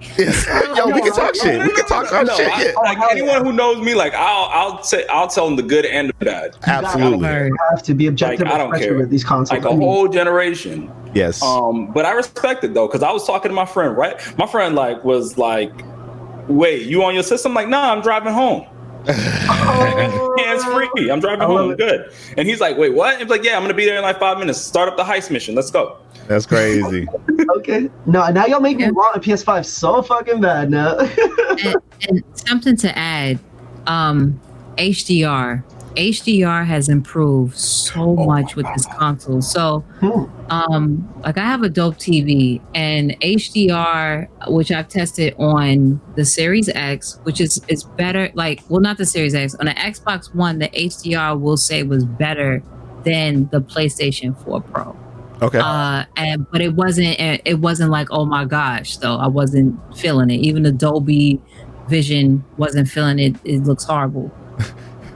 Playing on PlayStation 5, like when it brought up, and I got to see the UI and the colors of each icon, the whole cover art. And I was looking at these colors pop, and I was like, yo, the HDR is popping. I was like, I've never seen the cover art look this vibrant because I like to calibrate my TV and everything. And I was like, yo, I never seen, this is the real color of this joint. Like the colors really pop, like the overall system. And I'm pretty sure because I'm going to test out Series X so I can have more good things to say about Series X because people are like, what? I'm pretty sure it looks good. On Hip Hop's TV, it looked great too. So, but I wasn't too worried about Xbox because they were already better in that division already with it. With Sony, they improved a lot with the HDR, and I'm pretty sure the developers have done that too with their games individually. It just pops. Like hell yeah. Like, I was like hella impressed. Like, granted, I just bought me a 4K TV this year, right? Hey. I can't. First of all, I can't. Why am I going to get a PS5 if I'm going to play in my living room? Right, I'm not like, I'm not a desktop gamer or whatever. If I'm gonna play in my living room, like I'm not gonna play in no 1080p. I might as well stay with the PS4. Right. Yeah. So I had to just like, you know what? Let me get this 4K because that's the whole purpose of it anyway.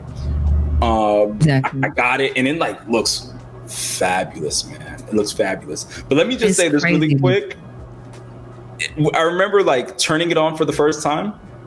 And like, I think after the first screen, it asks you like that whole, do you accept or whatever? I was like, what am I gonna do? Put this back in the, like, it gives you that. Like, am I gonna put this back in the box? Like, no, I don't accept their terms. I'm fucking with you. I didn't even read the terms. Like, who's reading the terms? Yeah. You know, Come on, someone out there who's reading going, the terms? Let me Like, I'm supposed to read the terms and be like, you know what? let me inspect I don't this. agree with the terms. let me fix I that. probably gave up a lot, but yo, I'm probably getting a new TV very soon because I was just talking to the lady and she was like, I had flirted the idea of getting a new TV with her. And she's like, oh, we could do this right now because like I've had this TV from like when I first moved to Boston, blah, blah, blah. I was like, oh shit, this is like a super, super old TV. Damn, So okay. she's ready for the upgrade. I'm trying to like figure out if we go with the, I gotta say it's real as a tech consumer, as someone who's pretty savvy to this, they got QLED and then this old LED, and like, what the fuck is a QLED? I had to look that up. What I will say, It's like an LCD LED mixture that like Samsung tried to like market, and I'm like, bruh, come on. I got Yeah. And then when it funny comes to thing the is, 4Ks, I ended up just like I had to look at the frame rate, the refresh rate. Yep. They don't have Motion a is lot important. of TVs right now that are 4K that are up to 120. 120 rehertz. Yeah, like refresh 60 rate. is the standard. Like Okay. legitimately speaking. I will if you say- want to wait next year, The one I'm looking at right now, I believe, has 120. Let me double check. yeah. Yeah, I mean, there's tons of TV, 4K TVs that's 120. My thing is pay close attention to the chipset that is in your TV, because just because it's 120 does not mean that the motion is going to be up to par. Hell yeah. So make sure you research your chipsets, the technology. Also, me personally, I will wait until next year for 2.1. I just want them to get all that situated, because when you buy a TV, you're looking to own it for at least 5+ years. So. I will wait till next year. That's when I'm waiting to get a 2.1 TV. But I was looking into also maybe wanting to see about OLEDs and seeing it, fixing, because what's important to me is motion. Mhm. Like I like the soap opera. Like I want it to look like I'm there. Yes. You know what I'm saying? So that would give Yep. it. I do turn it off when I play multiplayer games because I need that input lag down. Yep. But a lot of these TVs are coming with G-Sync and FreeSync for us gamers, so pay attention to that. That'll help you out too in the motion division and the input lag division, and the dark levels. Like I love deep dark. Like of course, only as an artist, Yoda is artist too. Like the freaking dark levels have to be on point. Yes, they do. Makes everything pop. Mm-hmm. Yeah, for real. No, honestly, You're not wrong. literally, right there. Just that segment is. I need that. Yeah. if you're waiting for a TV like that right there, that's genius. Yeah, I will wait, to be honest. But the TV's out right now that's doing a thing. I know Sony's 88G and 900H, and then the LG CX, and also budget wise, Hisense has been blowing like Nice. these companies out the water. I have a Hisense. I have an H9G, and the motion and the colors on this is crazy. Okay. Heard good stuff about those TVs. Which one you got? Hisense. HG9, Hisense HG9, I got a Hisense. Yeah, the I ended up getting H9G. one. Yeah, H9G. getting one as well. I'm gonna. really good on. H9G, yep. It's really good. It's really great TV. Oh, you know what? Thank you for bringing this up too. Just because I've seen so many people just like start like Twitter is like the funniest and like the most like yeah he's got a point or they got a point kind of place, because it's just like congratulations, you got your PS5 that you're gonna play at 720p on your Insignia TV from back in 2014. I was like, damn, this person definitely didn't get a PS4, but damn, called up. Savage. Yeah. I was like, oh my god, why you gotta call everyone out like that? Or like just like Yeah. I was like, but now since you No, brought it's that up, true. though, it's true. It really Yeah, but is. if you still want a budget like this, like I said, it used to be Vizio budget wise that was blowing like Sony and Samsung out of the water with what they were offering. For some reason, they took a step back and like Hisense came up front. Like yeah. the motion on this TV, the nits. This TV is bright as ever. And this Black Friday. Listen, like You're right, everyone's you're right. starting early. They are. Yeah. I've RJ. seen stuff Mhm. like for super affordable. That's why I'm Yeah. thinking about. Be super careful, though, 'cause affordable. people think that I'm getting the 4K and then you're joining 60 hertz. Like, Yeah. so Yeah. Yeah. I'm like, be careful, because you got to know what you want. There's certain Yeah. people, they don't like all of that, and that's fine. Right, Me, right. I'm not that person. I need this joint to look like Kratos is there with me. I need to see the brand at the bodega that that you're at, like when you're in the Bronx. You got to see what's on the shelves at the bodega. You got to see like Facts. you got to see Copy. the political From the back. the political pamphlets for Miles's mom. You have to see it, and it looks dope as all hell. From the screenshots alone that I've seen like uploaded, it is Bodega cat. phenomenal. Yes. Bodega cat. I want a tattoo. The of Bodega Bodega cat. cat. It's so bad. Like I want it right here. It's I'm gonna get it. But yeah, it's been a great experience so far. I'm really happy. Like I've been on Astro's Playroom trying to get like the platinum. Like that's Yes. I'm working on that right now. I kind of want to have content creation too. Yeah. But I've been on Astro's Playroom. Like I'm trying to get that plat. Yeah, I'm working on that right now. That is But beautiful. it's fun. All right, so let's talk about. There's. I know we can go on forever and talk about this even more. All right, let's talk about the future of the two consoles. What do you feel? You know, if someone were to come to you right now, this very instance, and be like, "Yo, I don't have any affiliation or loyalty to any brand. I want to know which system should I get if I'm looking towards the future of gaming. Which one should I be purchasing? You know, I like the games on both of them for the future." What's your answer, Audio? I'm a PlayStation guy. Okay. But I think Xbox can do some damage. Me personally, it depends, right? Like if you have an OG PS4, go to PS5 because you probably already have a whole bunch of games in your catalog. You probably have PlayStation Plus. It makes sense. If you have a mid-generation console and you're not like gaming like that, I would personally wait. I had an OG PS4, so I had to day one. Yeah. PS5. Like I ain't gonna lie to you. Like I was stressed with this UI and this hard drive. I was like, I can't do this no more. Sold me already, Sony. But Xbox, I'm not gonna say Xbox is bad. Like it's not bad. In my personal opinion, I just felt like y'all dropped the ball without having Halo. Like what y'all did. Yeah. Like what did y'all do? Yeah. Like come on. It's not bad at all. It's just that you know, for someone that is like, yo, next gen, what should I get?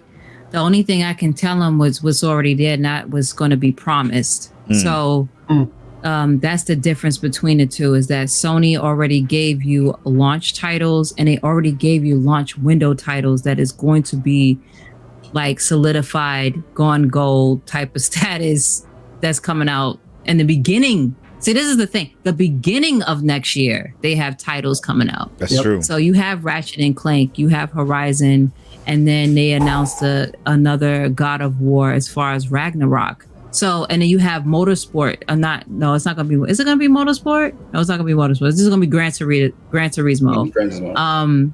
But, you know, that's coming out as well, too. Yeah. So, you know, you have your influx, and then you have third party, that's becoming second party projects with Square Enix, with Athia that's coming out. Oh, you have Kena that's coming out. Oh my God.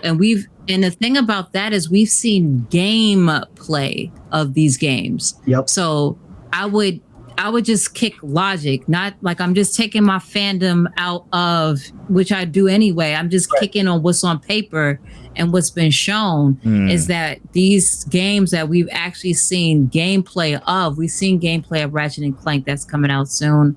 We've seen gameplay of Kena that's coming out soon. We actually seen gameplay of Athia that's coming out. Final Fantasy 16. We've seen like Final Fantasy 16. I forgot about that. Yeah, and then, there's a lot. Also, Horizon Forbidden West. So we've seen gameplay of that as well too. It's like a mixture of gameplay and in game, but they was like, no, that's gonna be that's how that shit looks. I was like, whoa. Yeah. So that's actually how it looks. That's actually how it's gonna perform. So it gives someone a peace of mind on their investment compared to, you know, first impressions is everything.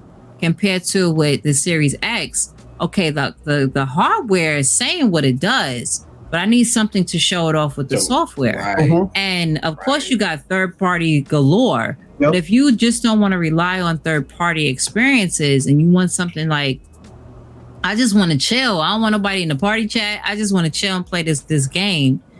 You know, what nostalgic thing that coming from previous Xboxes do you have? Because Halo, they showed us that, and we all was like, I know they are fucking lying right now. I know somewhere, and this is like a 300 to damn near 1,000 team. Yeah. Compared to someone that's one person worked on something that looked incredible. Yeah. So that makes you question, like, what's going on? What is the focus? And all I keep hearing is Game Pass. Like, what is the focus? So if you're someone that is like, I want to have next gen, or what would I be comfortable with? I would just say for an actual next gen experience, you have something innovative on PlayStation side. Yes. Of course, the Switch was the very first 9th generation platform. They had something innovative on their side, but Xbox right now is just continuing and just upping the power of, your experience. So you have that. If you don't have a PC, hey, you should definitely invest in the Series X if you don't have a PC, because you'll get that amplitude that you may want if that's what you're looking for your games. But you still will have that with PS5, especially with the first party talent that they have. Yeah, they've been consistent since day one on giving you titles. And if you're someone that's a gamer that plays consistent titles that are high caliber, not just a quantity of a name, actually consistent quality of titles that's coming out back to back, there's a game for you. On top of that, their third party and second party relationships that they have. Yeah. You have if you into Call of Duty, you're going to get first dibs on the content. That's if true. You have a PlayStation. That's true. If you are into your weeboo like me, you know what I'm saying? Yeah, you want all the Japanese games. They have a strong relationship with Sega. The you have fact your that Persona Ghost of titles. Tsushima is gonna be on PS5 running even better than it is already. Y'all gotta play that now. With the bow, the tension's gonna feel good. The tension, the samurai sword. Like, I could go on and on. You know what I'm saying? The next Uncharted that's coming out. And what I love about Sony is they don't rely on one franchise to make it their iconic franchise. Right. Compared to when you have a situation like Xbox, I'm relying on Gears. I'm relying on Halo. And I just felt like Gears 5 should have just waited and came out on next generation. That's what they should have done. That would have made a lot of sense. Damn. Shit. Yeah. So that's all I'm saying is if you want to play the waiting game like a PC gamer, then you can go with, the Series X, you'll be all right. But if you want something right here and now, if you're able to get it, because in these days it's hard to get a PS5. It's been impossible. I would say go with something that has a strong beginning, going to have a strong middle, and definitely is going to bang it out. At the end of its generation, because it's just too much talent. I don't have to go and buy studios. I already have the studios I already acquired a long time ago and actually developed them into who they are now. I was a part of their success, not that I bought their success. Oof. That's a difference. Damn, that was shade at you speaking truth, but the one thing that I definitely know that definitely reigns true for, like Devil May Cry 5, they Microsoft bought out Ninja Theory. They literally bought them out, and it's just kind of like wait, hold on, wait.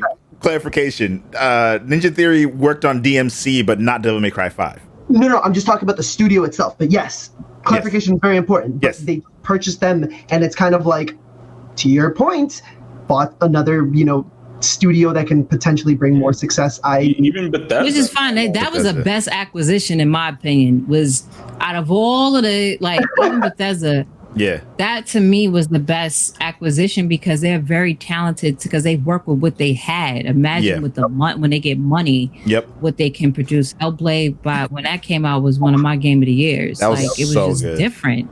I'm sad Bleeding Edge kind of it happened. I'm sad it happened because I had a lot of hype for it. That. Oh, Bleeding Edge? Yeah.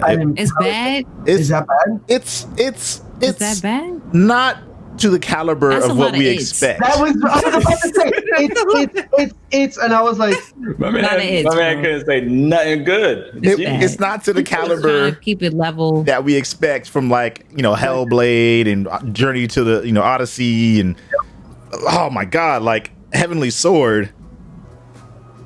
I miss Heavenly. Yeah. Really? I'm gonna play it. I'm gonna see what pops. Try it out. See if you like it. Yo, you can I'll see try Red it out. just send you a message like, yo, this game's garbage. Why'd you tell me to try this out? Why would you not be? I gotta try it out. I gotta try it out before I say anything about it. So I remember having these. yeah. So good. I kept calling. Sony just needs a multiplayer game. Yeah. Party multiplayer game, yeah. Well, I think they should have done. I thought they would have did Last of Us multiplayer at launch. They said, wasn't they? Didn't they promise that? Because we well, not me, but that was speculation. Yeah, it was speculation for sure. The rumors. speculation. They got Ghost of Tsushima as multiplayer. Yeah, go ahead. Yo, Yeah, Ghost, unbelievable. Sucker Punch So just good. started out the PS4 era with Infamous Second Son, which I loved. Yes. Then they finished it with Ghost of Tsushima. It's like That's a point. I That never is a recognized point. that. That is they true. just smooths on in. Yeah, that's a good ass point. They've learned so much. They've learned so much from the life expectancy, just from the life of the PS4 alone, and then they transitionally put it in a perfect bow with Ghost of Tsushima. Like, oh god, that game. I'm a huge Akira Tozawa fan, so that was just. I'm a Totally. Kurosawa fan, but like, oh my lord, Yeah, that game is just same here, yo. Yeah. beautiful. To be fair, PlayStation has that. They have Little Big Planet is multiplayer as well.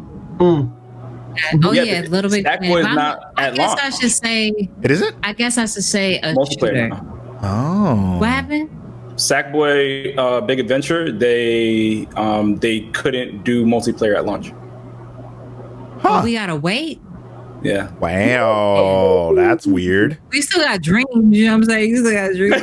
Well, absolutely. But you also still have Godfall 2. We're going to actually transition into talking about Godfall a little bit. Okay, yeah, I need to know because Yes, please. I need to. Because that's I don't definitely have a it yet. multiplayer. And we have Demon Are Souls you as well. That's are you a multiplayer. Destiny 2 fan? Or I'm Destiny a fan? big looter fan, like Borderlands, who created that whole genre. Like, of course, with Destiny, I've been on Destiny since Destiny 0. You know what I'm saying? Like I knew about the previous story of Destiny. Like, I'm Destiny in there, but yeah. So I was highly, I was Not a like, Destiny. what, a slasher looter? Like, so yeah. Yeah, it's no Destiny. It's good. It's good. Yeah. Very drop in his. Yeah, it's Good. good. That shit descended. No, I mean, okay, so the reality of this game of Godfall is I only played maybe 6 hours, and that's another thing about the PS5 that it lets you know how long you've been playing games for. Like you go to your game section and it tells you how long you've been playing each game. Like there's games that I've played for like 1,800 hours. I was like, hold on, I picked up the. How the hell? be giving all my information out like that. Why you calling me out, bro? I've been playing for 1,800 8 hours. hours. Relax. Does that show to your friends like that? Yeah, it shows if your friends have it open, it'll show your friends as well. Oh, Because I was looking at Will's, I was like, "Ooh, Will, you was playing Destiny for like 200 hours? Word. Has it been But that you gonna long? play with your boy? Wait, hold on. Wait. I played Destiny for how long? 200 You played hours. for like 200 hours? All right. Before launch, bro, we were playing that game every You were single playing it for like weekend. 200 You, hours. me, Kevin, everyone. Yo, you know what you put hours in though? You put a couple of hours in Warframe. Oh, hell yeah. Obviously. 1 or 2 hours into Warframe. All right, but You put a couple of hours in. But here's the thing though. Like You see it? I done played. Like, I played all the criticisms I ever gave Destiny was never unjustified because I put my time into that shit, bruh. That's why when I stopped, I was like, I'm good. Y'all can have it. Put some hours. My man put some hours. I was like, all right. I What tried. you talk- I was gonna get it at you. does Yeah. like the Switch. It Man. tells you like all the hours you put in the game. I was like, hold on, I put what and what? Wow. He put the All what in the Babe, what? you put Pause. 18 hours into Astro's Playroom. Mm. Oh, that's so good. Xbox has the but same yeah. thing, but you've looked in the details of your friends and your games. Okay. Got it. Someone in chat is. Oh, they do? Okay. Oh, I gotta pull that up. Okay, I gotta go into. Okay. I've been playing Godfall a little bit. I got to play on day 0, and there are the two big things I'll say about it is it's gorgeous, like obviously a very good looking game. B, the multiplayer was a little funky at first, like it was we couldn't do it in this certain mission, but it wasn't working properly, but actually was working. And it was like a little stuttery when we're in matches sometimes. So I don't know. Not drop in, drop out for some reason. It isn't? No, because I have to wait until I'm done with a mission for someone. It's not drop in, drop out. Oh no. Or at least that's how I feel. Like I tried it and it's not drop in, drop out. Which is You know weird. what I can't wait for? Outriders, yo. That Yes. We were just talking about that in chat room. Yeah. That looks good. Outriders is going to be some serious hot shit. It's not matchmaking. There's no matchmaking in. There's in matchmaking. There should not be. on PS5. There's no matchmaking? You have to invite someone, or someone has to invite you. Wow. Oh no. Really? Yep. So you have to know people with the game. You have to know people with the game. So like I actually started doing multiplayer because I was streaming yesterday and today, and I was like, yo, if anyone wants to jump on, let's go. So that's how I got people in my session. Okay. But yeah, unless you know someone, which is like, I don't even know that many people with a damn PS5 at this point in time. One. We gotta add each other. I don't think we added. Y'all should add each other for sure. Yeah. But I mean, other than that, it's a solid game. I've been following Godfall since they announced it at VGA last year. Yeah. I was watching all their little reveals, and like I saw the lore stuff last week. So like I'm like invested in like this game, and I'll be playing it throughout the end game and all that. I'm only a couple of hours in. How the controls feel on this game is really, really good though. Like I like that. How the game looks is beautiful. First time multiplayer is choppy. What's up? No, I was gonna say, just ask real quick. First time user experience, how is that? Like, especially if someone that's just like hasn't even heard of it, just how's the onboarding? Is that like super user friendly, or is it kind of like a little? No. You know what they used? Because I saw some people complain about like the controls, but they use the same controls as God of War for the PS4. The biggest difference I would say is there isn't as much flexibility with attack canceling. So like if you swing your sword, you commit to that shit. They made like Dark Souls for some reason, which if I feel like the game lends itself more towards a dip in, dip out, kind of like God of War, kind of like Marvel's Avengers. I thought it was going to be more like God of War, but it is like you can't cancel your animation, which is like really weird. So like I gotta like play it safe sometimes. And if you've seen like any of the stream, like I was like playing it safe at a couple of times, especially at the boss. But the multiplayer is a little bit choppy. There's no cross play, which I already knew there was not going to be no cross. No. Listen, we don't have cross play on Borderlands yet. I know. Okay. Again, still weird. It's still weird. So because we didn't have crossplay on Borderlands, and I knew it was Gearbox, I'm like, we're not gonna get crossplay on Godfall. Anyone thought we were like, no. But other than that, like I wish we did, because a lot of you guys like that I know who have the game have it on PC. So I wish they did have crossplay. It's only a 3. It's like Destiny, and it's like 3 people to a party. So like you do in strikes or whatever. What else? The weapons feel good. The weapons feel different. So like the Warhammer definitely feels different than the longsword. I've been using the dual blades like crazy. Like I love the dual blades. There's this one move set you could unlock where it's almost like the Scorpion get over here, the spear throw. Yeah. So you can the way it is, it's L2 R2 on your PlayStation. Yes. So L2 R2, you'll just reel them back in. Honestly, like the combat system on that game has been really, really fun. It opens up too. That's what I like about it. Yeah, it's very beautiful. The pole arm, bro. Little things here and there as far as like chest and lore and like all that. What I will say though is I do feel like it's maybe I could kind of see why they might not want matchmaking, because it's a lot of lore. Like you'll go into your stuff, you'll read. There's a lot of like exploration. Like you don't have to like straight go to the objective. Like I've been like literally exploring and doing side quests and like a whole bunch of other stuff for like 20 plus minutes before I get to the boss. So there's a lot of that. I will say that there's a lot of that. So I could see how like if you run matchmaking and people are like just trying to get straight to the boss and it's like, no, dude, like let's find out what else we can find out in here and like let's get our gear correct. Okay. All right. So it's more of a like not couch co-op. What used to be like the terminology for these kind of like, you know, like very like lore heavy games that you wanted to play with friends. So is it like next gen couch co-op, if that makes any sense, or is it like? I mean, without the couch. Right? Well, I mean, But I know what you're saying. That's pretty dope, though. They should. That's actually really cool. It's definitely like, honestly, it's a fun game. I'll say that it's a fun game. I'm having fun with it. It's beautiful. It's the reason why I got the system to begin with. Like the reason, like I was like, yo, let me get a new IP. I'm gonna go back to Miles Morales, but like, let me play a new IP, and give that a shot on a next gen console. See what they could do with it. And I think they did well.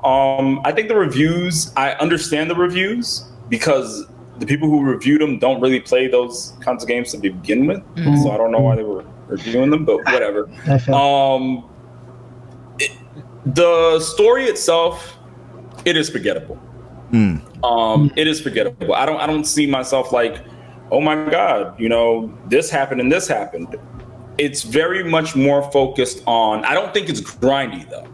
That's what I will say. I don't feel like it's like super grindy. I feel like they spaced it out enough to where you want to like look for things and want to pick things up, and you could level up gear you already have. Like you have some uncommon, you could turn it into a rare, you could turn it into an epic and a legendary.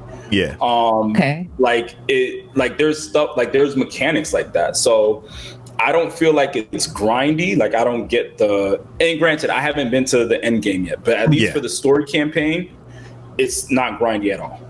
I will say that it does get a little repetitive with regards to like you have to go to the same locations a lot, and you'll notice that for real. Like, it's a little wild.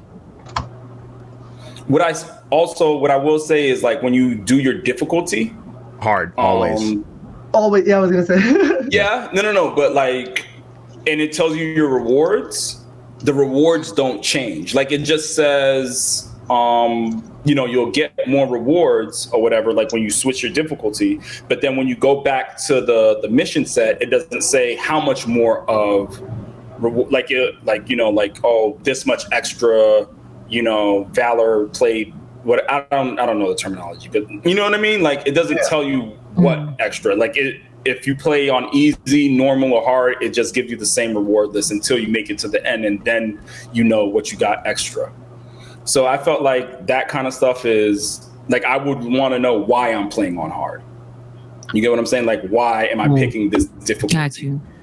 I'm gonna play on hard regardless, but for someone who's not playing on hard, like I would want to know, like, is it worth it for me to play on hard? Right. Interesting. Well, yeah, I agree with a lot of the things he's saying. Some of the reviews that talked about why they didn't like Godfall as much were mostly because, you know, repetitive or blah blah blah, but I've seen a lot of really good reviews for it too, so it's one of those games where I feel like you kind of have to give it a shot if you're interested in that kind of genre. Is repetitive. Yeah, I definitely think. Yeah, I mean, exactly. Like every looter shooter at its core or looter slasher is repetitive. It's repetitive. Yeah, I mean, that's just the nature of the design itself. Yeah, Pokemon is repetitive. I mean, like it's all. I was gonna say, exactly. It's all in. It's all relative. RPGs in general. It's the endorphin. It's the serotonin that you get in anxiety, like, you know, leading up to like, oh, this is it. This is the story that I've wanted to play, and then you feel good for the next 6 hours. Yeah, like that is so important. So if you're having that, then that's sick. Like, I mean, that's great. Like that's 10 out of 10. Yeah, that's pretty much. No, we have some other things we can talk about from the podcast, but we kind of already touched on all of that stuff already. We talked about, you know, Game Pass. We didn't really talk too much about some of the new graphics cards, for example, but I know. There's not much to say. Oh, Neither, yeah. I ain't got that shit. I want it, but I would have to like readjust my entire Keanu is system to gonna make be that happen. upset. Yeah. I mean, it's just I made a decision. I was like, you know what? I'm gonna skip out on the next gen console so I can secure a card. I didn't secure no bag. I ended up looking like a dumbass. I was just like, wow. What was you trying to get, the 3080 or the 3090? I'm Or price the- was just the 3080. But then I had to essentially make a new computer because it wouldn't fit in my tower. So now I'm just like, all right, you know what? I'm gonna put some funds towards this, and then like I had the option to get a PS5. I really did, and I was like, you know what? I'm gonna play smart. I'm gonna finally be an adult that would make the right decision. I ended up making the worst decision, so it's just like shit. At least I would have had a PS5. Just gotta solidify the consoles just in case. I know, and that's one for the future. Also, Will, we're gonna have to start up the OnlyFans if we're trying to get the 2 new consoles and the game cards. Let's go. Yeah. My hands swarm. They ready. Yes, for these consoles. About to be twerking. I got the leg twerk right there. I got you. The only time that you shouldn't use Black Oni should be at Wheelbarrow Will. Oh god damn it. Wow. Wow.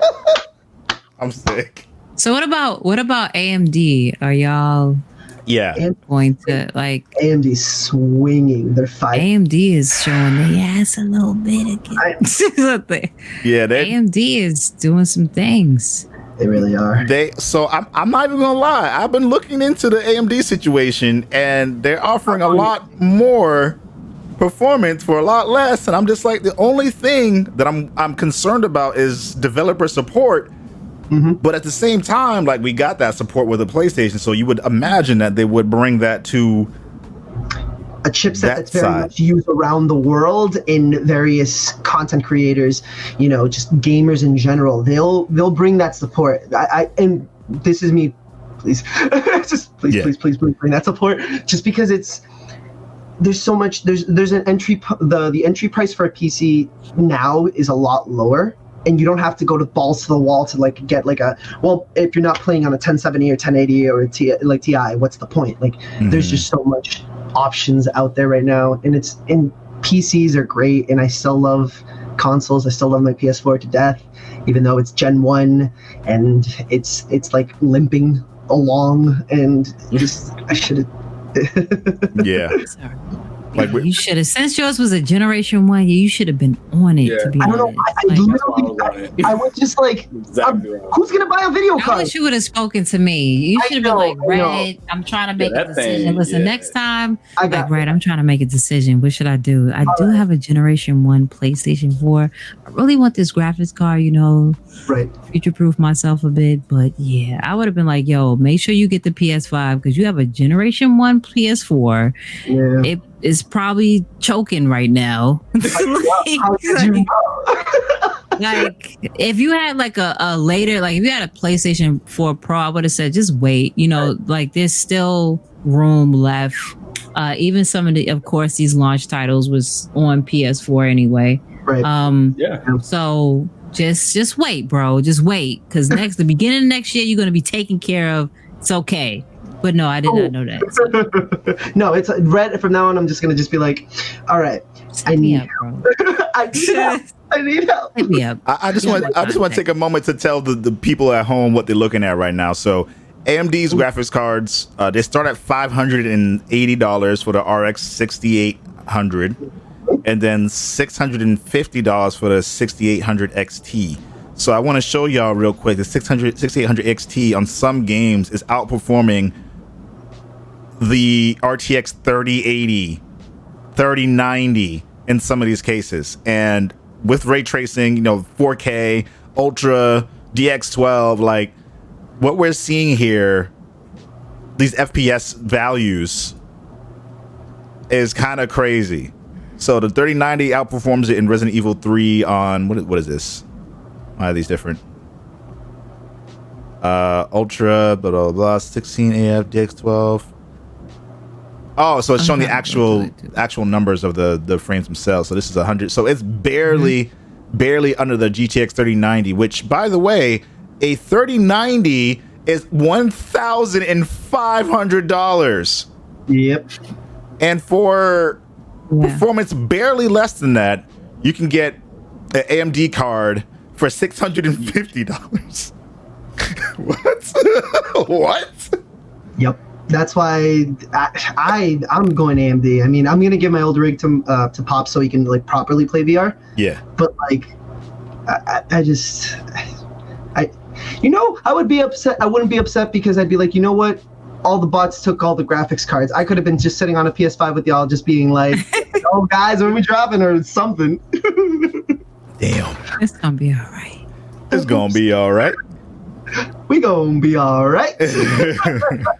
Love Kendrick. So, chat, what y'all? If y'all got questions, let us know. Let us know what you got for us before we end this. Which, you know, I obviously I respect y'all's time, so I don't want to be here forever, ever. But I'm having a great time. I just want y'all to know that. I always have a great time with you guys. Questions. For sure. Mm-hmm. Ooh, I have one for Audio and Red. What are you guys working on right now that's like been a passion project? If you can talk about it, if not, no worries. But if you can, like, yeah, with some passion projects coming up. Right now I'm doing a new series called Hidden Code, and is basically showcasing and just exposing a lot of Black and Hispanic game developers or anyone that is a pinnacle like pillar in game development or technology, and just showcasing, you know, us, because a lot of times you don't really know, like, wow, that person, you know, everybody has this pre-notion that, you know, when it comes to game development, you mostly see white and Asians.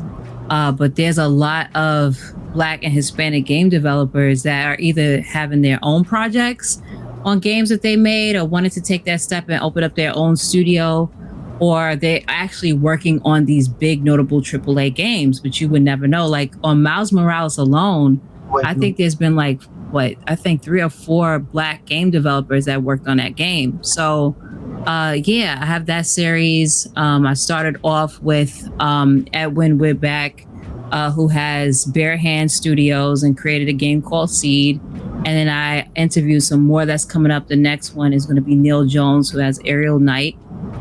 So yeah, that's one of my passion projects. And I have another one that's continuing the conversation that I had with my PAX Online panel, which was uncovering Black women's voices in esports. So doing more as far as uncovering and showing more Black women that's in esports right now. I love that. That's amazing. That's sick. Oh my god. All right. And what about you, Audio Lover? I ain't working on nothing that cool. I ain't even going front. No, I actually got me like a gaming laptop because my other laptop was just dead. Yeah. I'm trying to start streaming more often, and I've been looking at a lot of like different streamers and stuff like that, and I'm trying to do something a little bit different.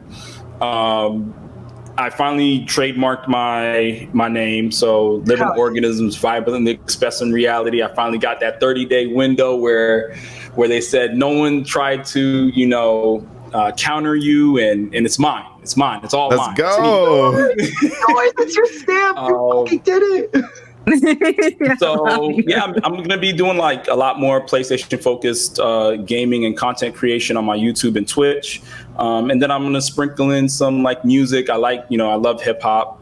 I got into the Afrobeat scene, and I really like that scene. I got into it a couple of years ago, so I want to like, you know, give those UK artists and African artists some love and shout outs, especially like right now where we're in this whole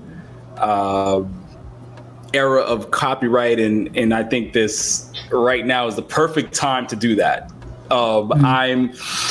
I know how people have their differences on how they feel about that. I know, but I think like if you recognize what's going on right now, it's the best time for you to promote independent artists. Yes. Yeah. Yes. The best time. Let's go. So yes, I would definitely encourage anyone who knows people, start communicating with people and say, hey, I want to play your stuff on, because these major labels and stuff like that, they don't know what they're doing. Nope. And if you recognize what's going on right now, an opportunity. major labels are about to. Yeah. Okay. So I'll say that on that. And then I'm going to be doing some more sci-fi stuff on my channel, talking about, I've been watching Stargate. I'm watching The Expanse. You and my grandmother will have so much fun. You need to get her in your pocket. She watches.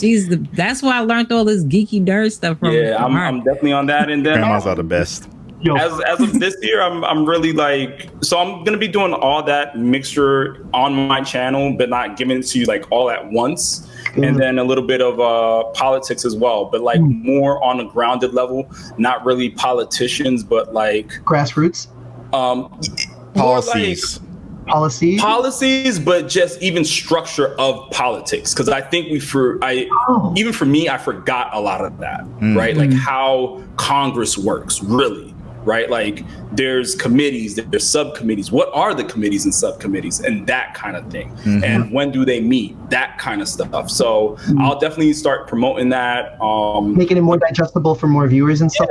Right. Making sure, you know when this committee is meeting, this subcommittee is meeting, and stuff that's more focused on, stuff we want to talk about. So I'll be talking about the science and the science subcommittee for the Senate, right? And when they want to look at, how they want to look at the internet and these major big companies and stuff like that. So that's what I'm working on right now.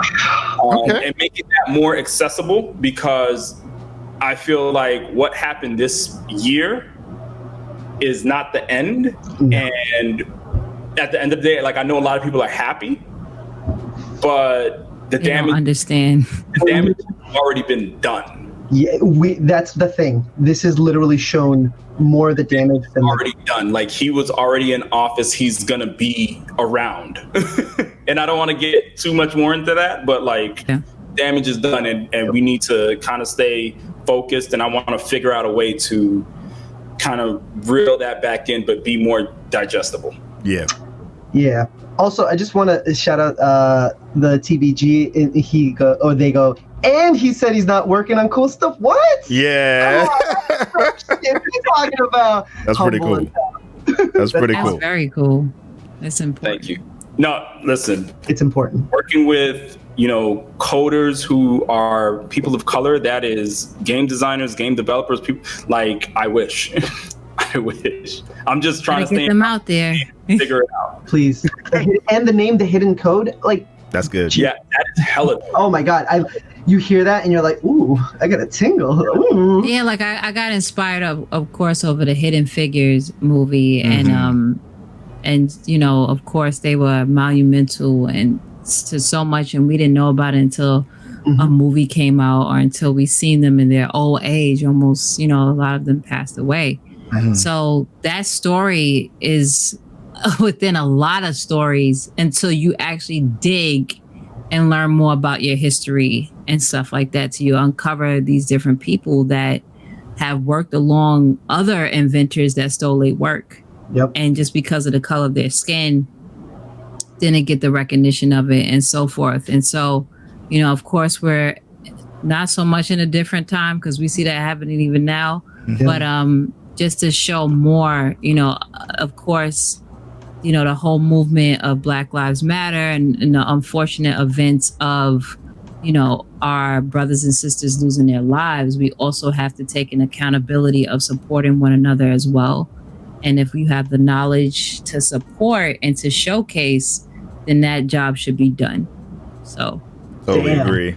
100%. That's one of the yeah, it's hard to follow that up, by the way. But it's beautiful. I did have a question in the chat. Yeah, we did. We have a bunch of questions in chat. So I did want to say, first and foremost, I did check out that episode that you had with the creator of Seed, and it was a great interview. So make sure y'all go check that out on Red Infamy's YouTube channel as well as Twitch. But a question that we have in chat here is, what game are you looking forward to that hasn't dropped yet, and why? I'll start this one off because I don't think that there's a single soul on the planet of gaming who isn't excited for Cyberpunk, but I'm not going to say that as the option. I'm going to go with Outriders. Outriders, man, it's a slept-on game. No one's talking about this game as much. and I really want to. I'm going to do it as well and speak more on Outriders on a separate note. But yeah, it's going to be a slept-on game. At first, I was like, because I seen it off of Hip Hop. He actually went to go to an event for it, and they were saying, yeah, this is going to be a next-gen game, but the wording was wrong. It was a cross-gen game. So when I looked at it, I was like, don't look next-gen to me, because of the graphics and everything. But when I actually got my hands on it on the last event that we was able to have in public, which was PAX East, and I got to sit down with the developers and I got to play the game. Shouts out to Broken Games and Ricky 3FG Live, and we all played it. I was like, yo, this is what I'm talking about. Like, as far as encompassing the looter aspect and the drop in, drop out as well too. It's a fun game. I got to play during the summer with the hands-on remote, which has been very interesting during the summer. Doing that. Yeah. They did a great job with the remote sessions. But yo, Outriders is going to be a sleeper. It's fun. Like I was playing with people I didn't know. We became friends like through that whole session. We added each other on Discord, so when it come out, we could play together. That's like so I good. had so much fun playing that game. So when it reaches the consoles too, if it's cross-play, I think I heard they say that it was going to be cross-play. So like the fact that I hope so. they're going to have that right away is like, I'll be dope. Yeah, you got your Destiny, you got your little Division, you have all these different aspects Mass wrapped Effect. into one. yeah. Mass Effect, but it still has its own identity as a game. So yeah, Outriders is going to be something. I did a stream, I think it was last week or a week ago, the week prior to that, where we just looked at all the class breakdowns that they released for it, and I was just like, yo, like I was already interested in it before because like it was cool, there was interesting stuff going on, but like seeing that was like, yo, they are going in right now, and like all these abilities can merge with each other from other people. They can amplify and damage or put them spread together like the X-Men. Like yes, it's dope. Awesome. It's dope. What are there any other answers for that? Games you're looking out for, Audio or Chris? Ratchet and Clank. Okay. Ratchet and Clank. Yeah. Yes. I don't know. Everyone just started bouncing. We're just like, yes. Like that looks like I'm like kind of waiting. Like I was hoping it was a launch title, but you know, we got a good amount right now. Yeah. It's fine. we cool. We sitting comfortable we good. right now. We good. Sitting comfortable. Okay. For me, it would be obviously Resident Evil 8, just because I want to see where the hell this storyline is going after the village. Horror person. I'm gonna look at your stream. But I'm excited to see where this goes finally. Just like I want to see if this is it. Are we rebooting the series? Are we not? I mean, like the additions of the remakes and stuff like that. Like there's so many questions on my mind. It's like where can this franchise literally go? And I mean, it's taken 2 and 3 to showcase that this is not a dying franchise. This is the opposite. So Netflix got on board with a game-based series of what is it, a CGI show or movie coming out, which that's even on top of that. Like there's so much that we can do with it, like that should be done with this. So I'm excited for that. Other than that, Okay. I don't. Yeah, for once, I'm just like, there's one game that I'm like mostly waiting on. I mean, I could say like Overwatch 2, but that's just because I'm an Overwatch addict for some odd reason. It's the first game that I can turn my brain off and just play and be okay with. Yeah. I gotta get it back on Overwatch because I do miss it, but it's been a long time. It's been a grip. Yeah, I mean, it just no pressure. I mean, if you guys want to play, I'm always down. But like, it's gotten a bit more toxic. Even if we're just not even on voice comms or anything, people are just it's a toxic community that they need to really clean up. Yeah, they definitely do. And it's like they're doing their best with like reports and stuff like that. But I feel like it's just like it's like you report so much, and it's just like, well, you hope that because like on a daily basis, like when I'm playing it, there's so much transphobia, homophobia going around, and that shit's just like, dudes, like Everyone should be comfortable and that's what I'm saying. whatever they want to identify as or whatever. Like, Yeah.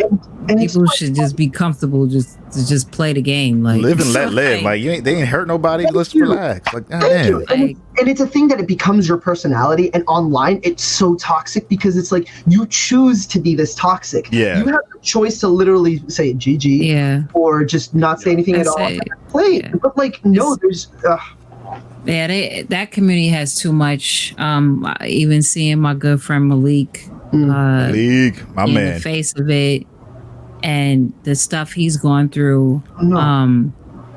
Just being a analyst on it and a commentator on it professionally, Host, and yeah. when he host and him just all that stuff he had to deal with, even with the community, and it's like that's not good. And like as far as Blizzard, y'all really need to take a hold and understand what's going on now, because it's not cool. Even when the talks of the female player, and because she was so good, people were saying that she had on bots and all this other stuff when it was just her talents. Like that's too much of a toxic community. That's when Yeah. And that's just bad. Like that's just, of course there's toxicity in anything, but like when you like damn, like it's like that's synonymous with Overwatch. Like Yeah. community. and Overwatch are just the most toxic two communities on from what I've experienced on both games. It's just like people go out of their way to make this their own personality on these games, and they can. And again, it's just like something that needs to be addressed, and absolutely 110% right on the money. Again, is just like Blizzard needs to come out and just be like, hey, we're gonna start like auto banning, like just like stuff like that. It just should be like. I'm not going to get into it just because we're going to go down around a very dark rabbit hole, and I don't want to do that. You know what I mean? And yes, the TVG, you're right. The anonymity of online games needs accountability. Yeah, for sure. About to pull a Jay and Silent Bob and just show up and just be like, did you call Jay and Silent Bob a fart knocker? And then just their ass. One of the other questions we got here: how long do you think it'll take for next gen to completely take over? So I think what Ren is getting at is how long before PS4 and Xbox One X and One and Sad Edition. Oh my bad. Well, how long before those are no longer a part of the conversation? I guess I feel like it takes about 2 years, no? at least. Arguably. Right? Yeah. At least. Yeah, I would say probably, I don't know, because of the situation of demand and stock and Yeah. getting it accessible to everyone without there being so many factors on why you can't get it. Yes. Because of course the whole online situation leaves it open for bots to just accumulate everything, and so you have people still left in the previous generation, opposed to if everything was different and COVID wasn't going around, there would be more people with a PS5 and a Series X. And then so that's one point to look at it, like a part to look at it. And then the demand, because of the shipments being brought in and what they're doing with that, because it's coming from across seas, and it's like it's so many different factors. So I think it may take not 3 years. It might still be 2 years, because they still they just have to do a better job at making sure that when someone's online, they have a dedicated ticket system, that this person has a verified ticket. And they need to do more steps of verification, because that leaves more things to trip the system of a bot. So they just need to have a better verification system. Sony needs to do a better job. Microsoft needs to do a better job. I heard more on PlayStation's end that it wasn't so easy. Of course, it's a higher demand system, but Sony needs to see what things they could implement to make sure that someone actually gets a PS5. They was going a routes of that. You had to be like an active, you had to have your PSN attached to it. That was for the pre-orders, but they probably just need to do that again. For people that have it as fans, but then you have the mothers and fathers that they're not gamers, they just want to get it for their kids. So what would you do with that as well? The grandparents, how would they purchase it for their, loved ones too? So there's a lot to think about, but they need to think about it if they want the easy transition. But I think the support for PS4 is going to be for a while anyway. I know PlayStation tends to do that. They like their systems to last for a while. And, you still have uses for your PS4. It has remote play. It's crazy. So, it might last longer than we actually anticipate. I mean, this is kind of the first console generation, even where both consoles have backwards compatibility at the same time. Right. Yes. And it's not like these older systems are so bad where they're obsolete in the next 2 years.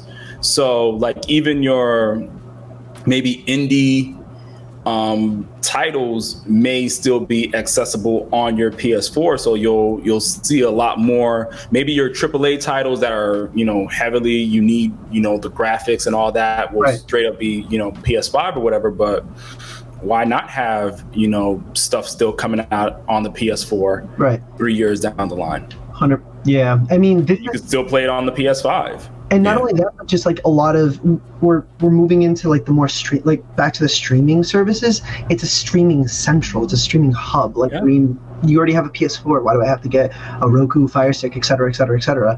When that's going to get more usage regardless. So it's going to be interesting to see how long. True. Especially if they bring the price down. Listen, I remember when the PS2s was flying for $99. That's true. It was ridiculous. Flying out.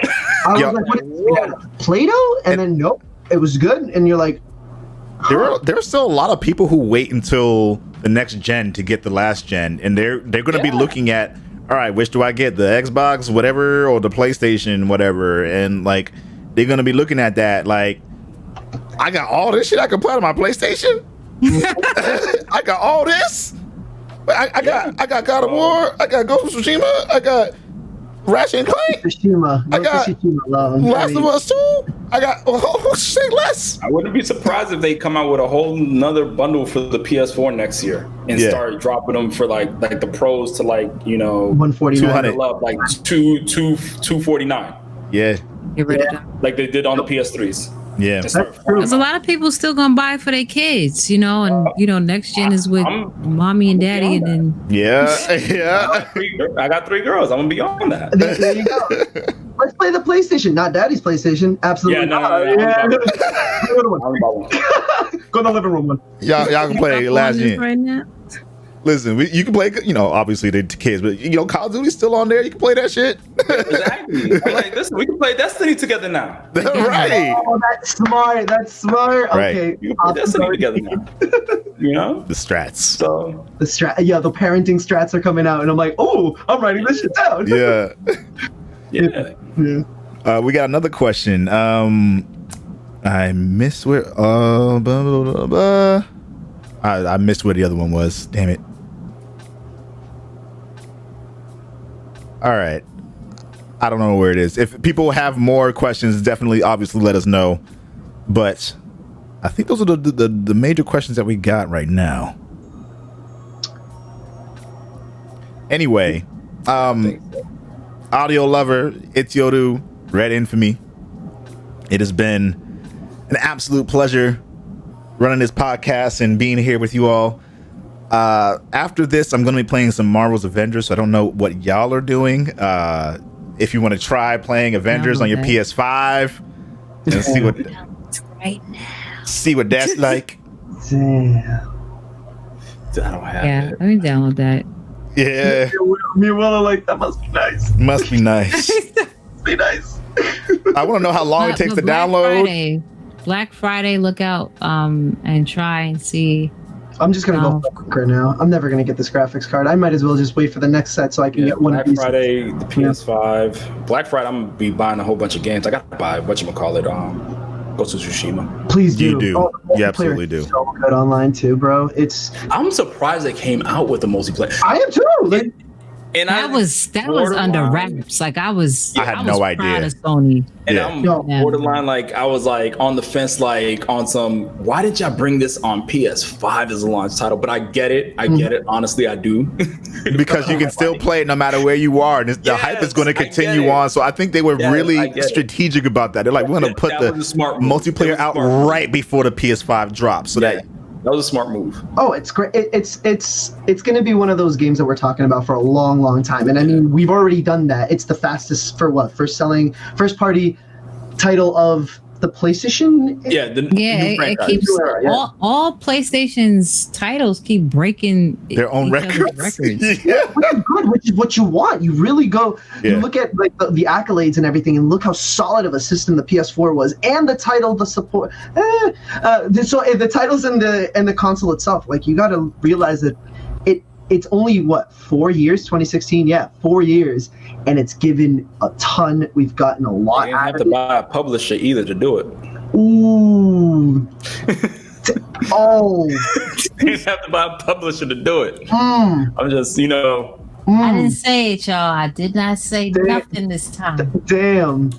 I mean, it's real. No, Like, you're right. You're right. it's you have- real. I mean, It was a PlayStation. smart move for Xbox. They bought Yeah. some publishers a long time ago, like back in the PS2 days. They bought publishers? Nah, Oh. they bought studios. They've bought studios. development studios. You're right. You're right. Yeah, You're they right. didn't buy They didn't them. buy any publishers. You're right.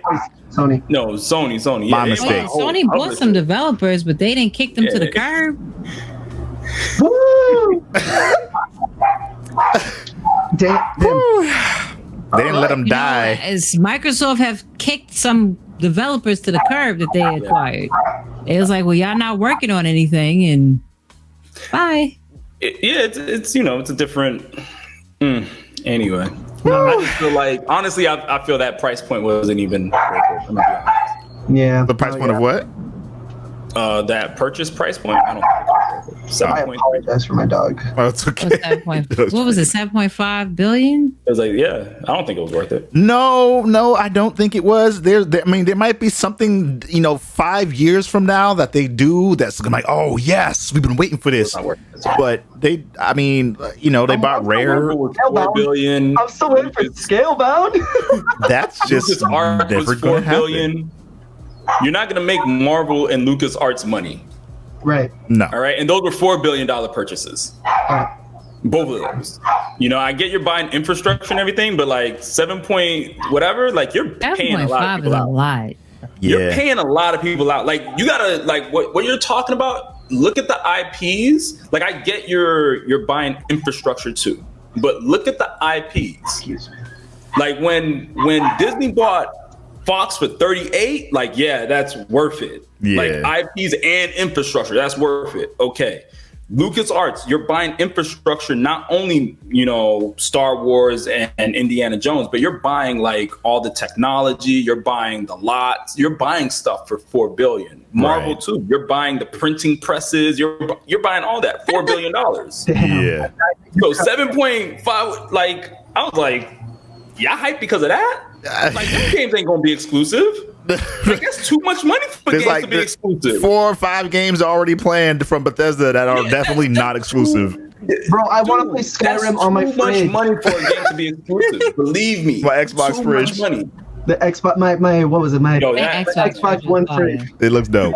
I saw that on Twitter and I was like, I kind of want that. That is a wasted opportunity though. You can't play Xbox games on that shit. That is wild. Hello?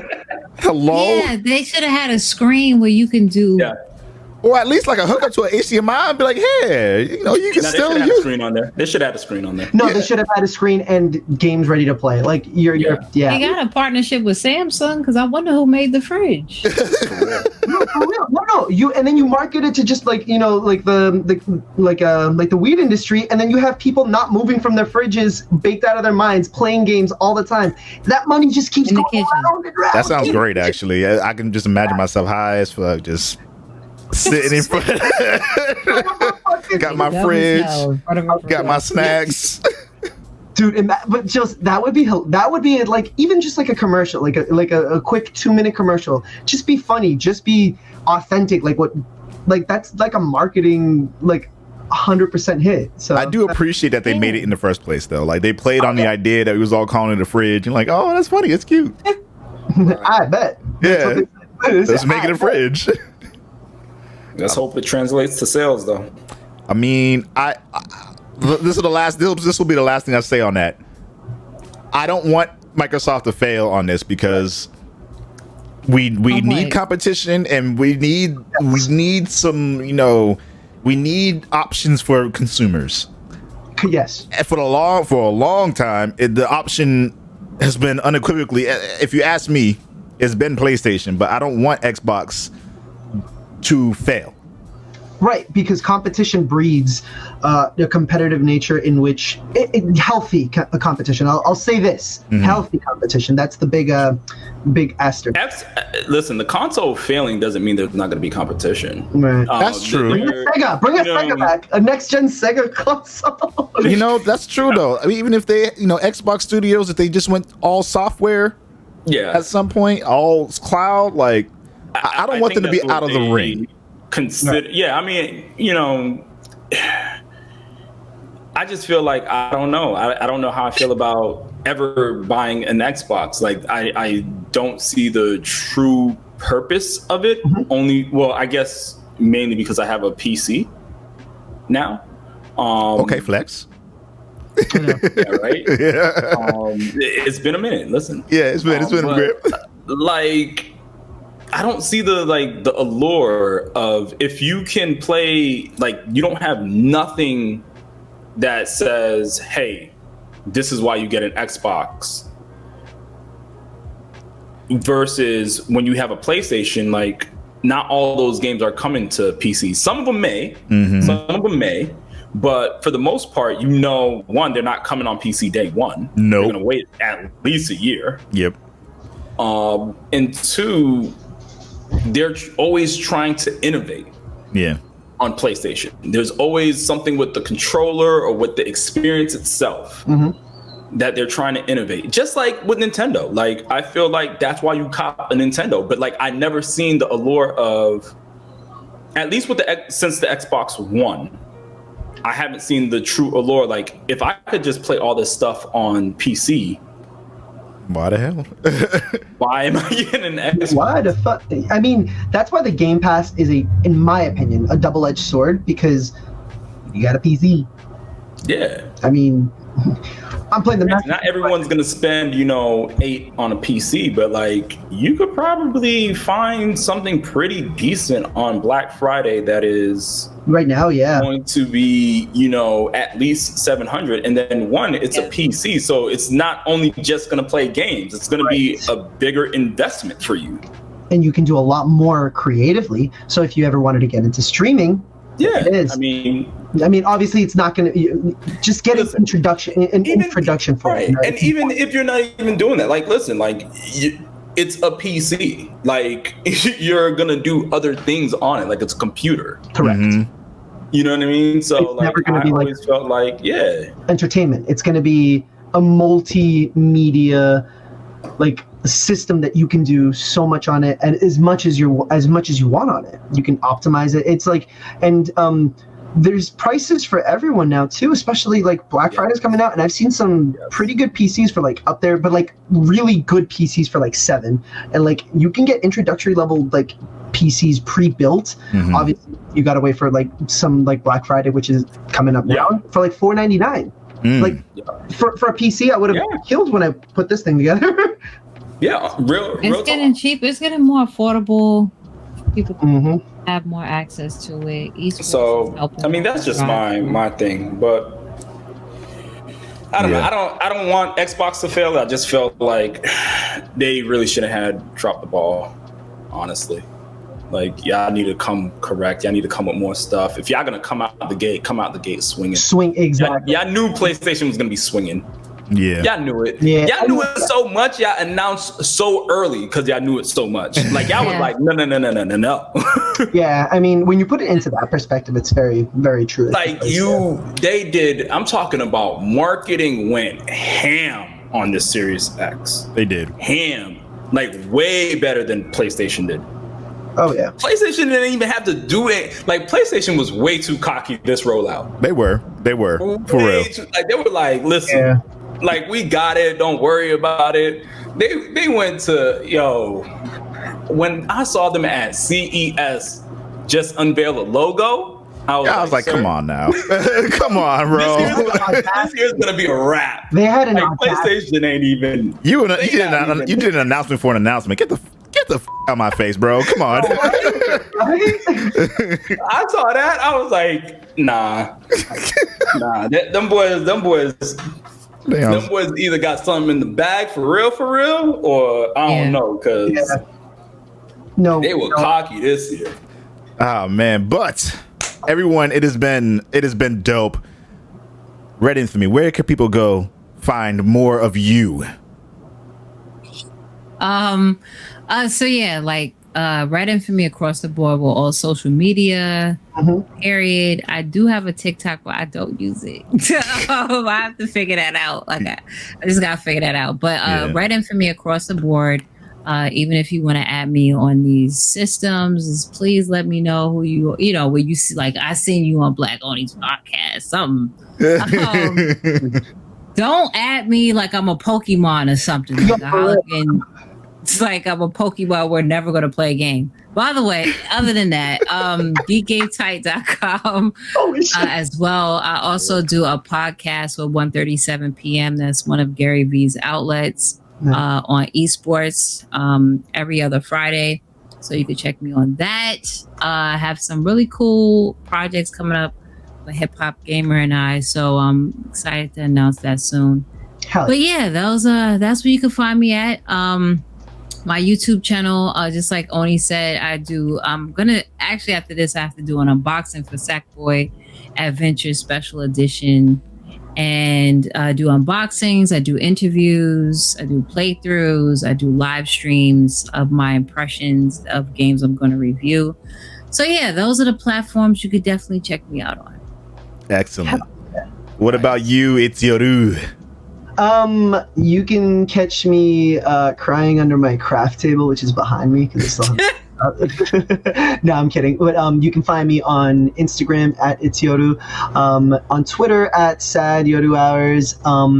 But yeah, streaming schedule is going to be up after this week. It's going to be locked down, turn it around, no more messing around. I got my setup finally, unless I have to. Red, we got to play some games. Yes, we do. Some games. Will, we got to play some games. Your boy's back in town, so we're playing it. But follow me. I cosplay. I'm going to be making more content. I'm learning videography from a really good friend. Shout out to Marky Mark. Not that Marky Mark. I was like, wait a minute. He's from Massachusetts. Yeah, but yeah. So I'm learning videography. So hopefully, when we all meet up and stuff like that, I can make a dope emotional video for when we all come together and hang out. So. Hi. Dope. What about you, Audio Lover? Yeah, so you can find me theaudiolover.com, as well as on YouTube, The Audio Lover, Twitch, everywhere you want to go, anywhere you at, The Audio Lover. That's what it is. I do content creation for mainly PlayStation-focused games. I'm focusing on GTA right now. I do weekly GTA updates. I'm going to be doing a lot of Godfall content coming up, and then some Cyberpunk content coming up soon. So can't wait. So good. Can't wait. Replace my apps, please. And everyone else, you already know, this is Black Oni. I am an action RPG focused streamer. I'm a host, I'm a commentator, I'm a illustrator, graphic designer.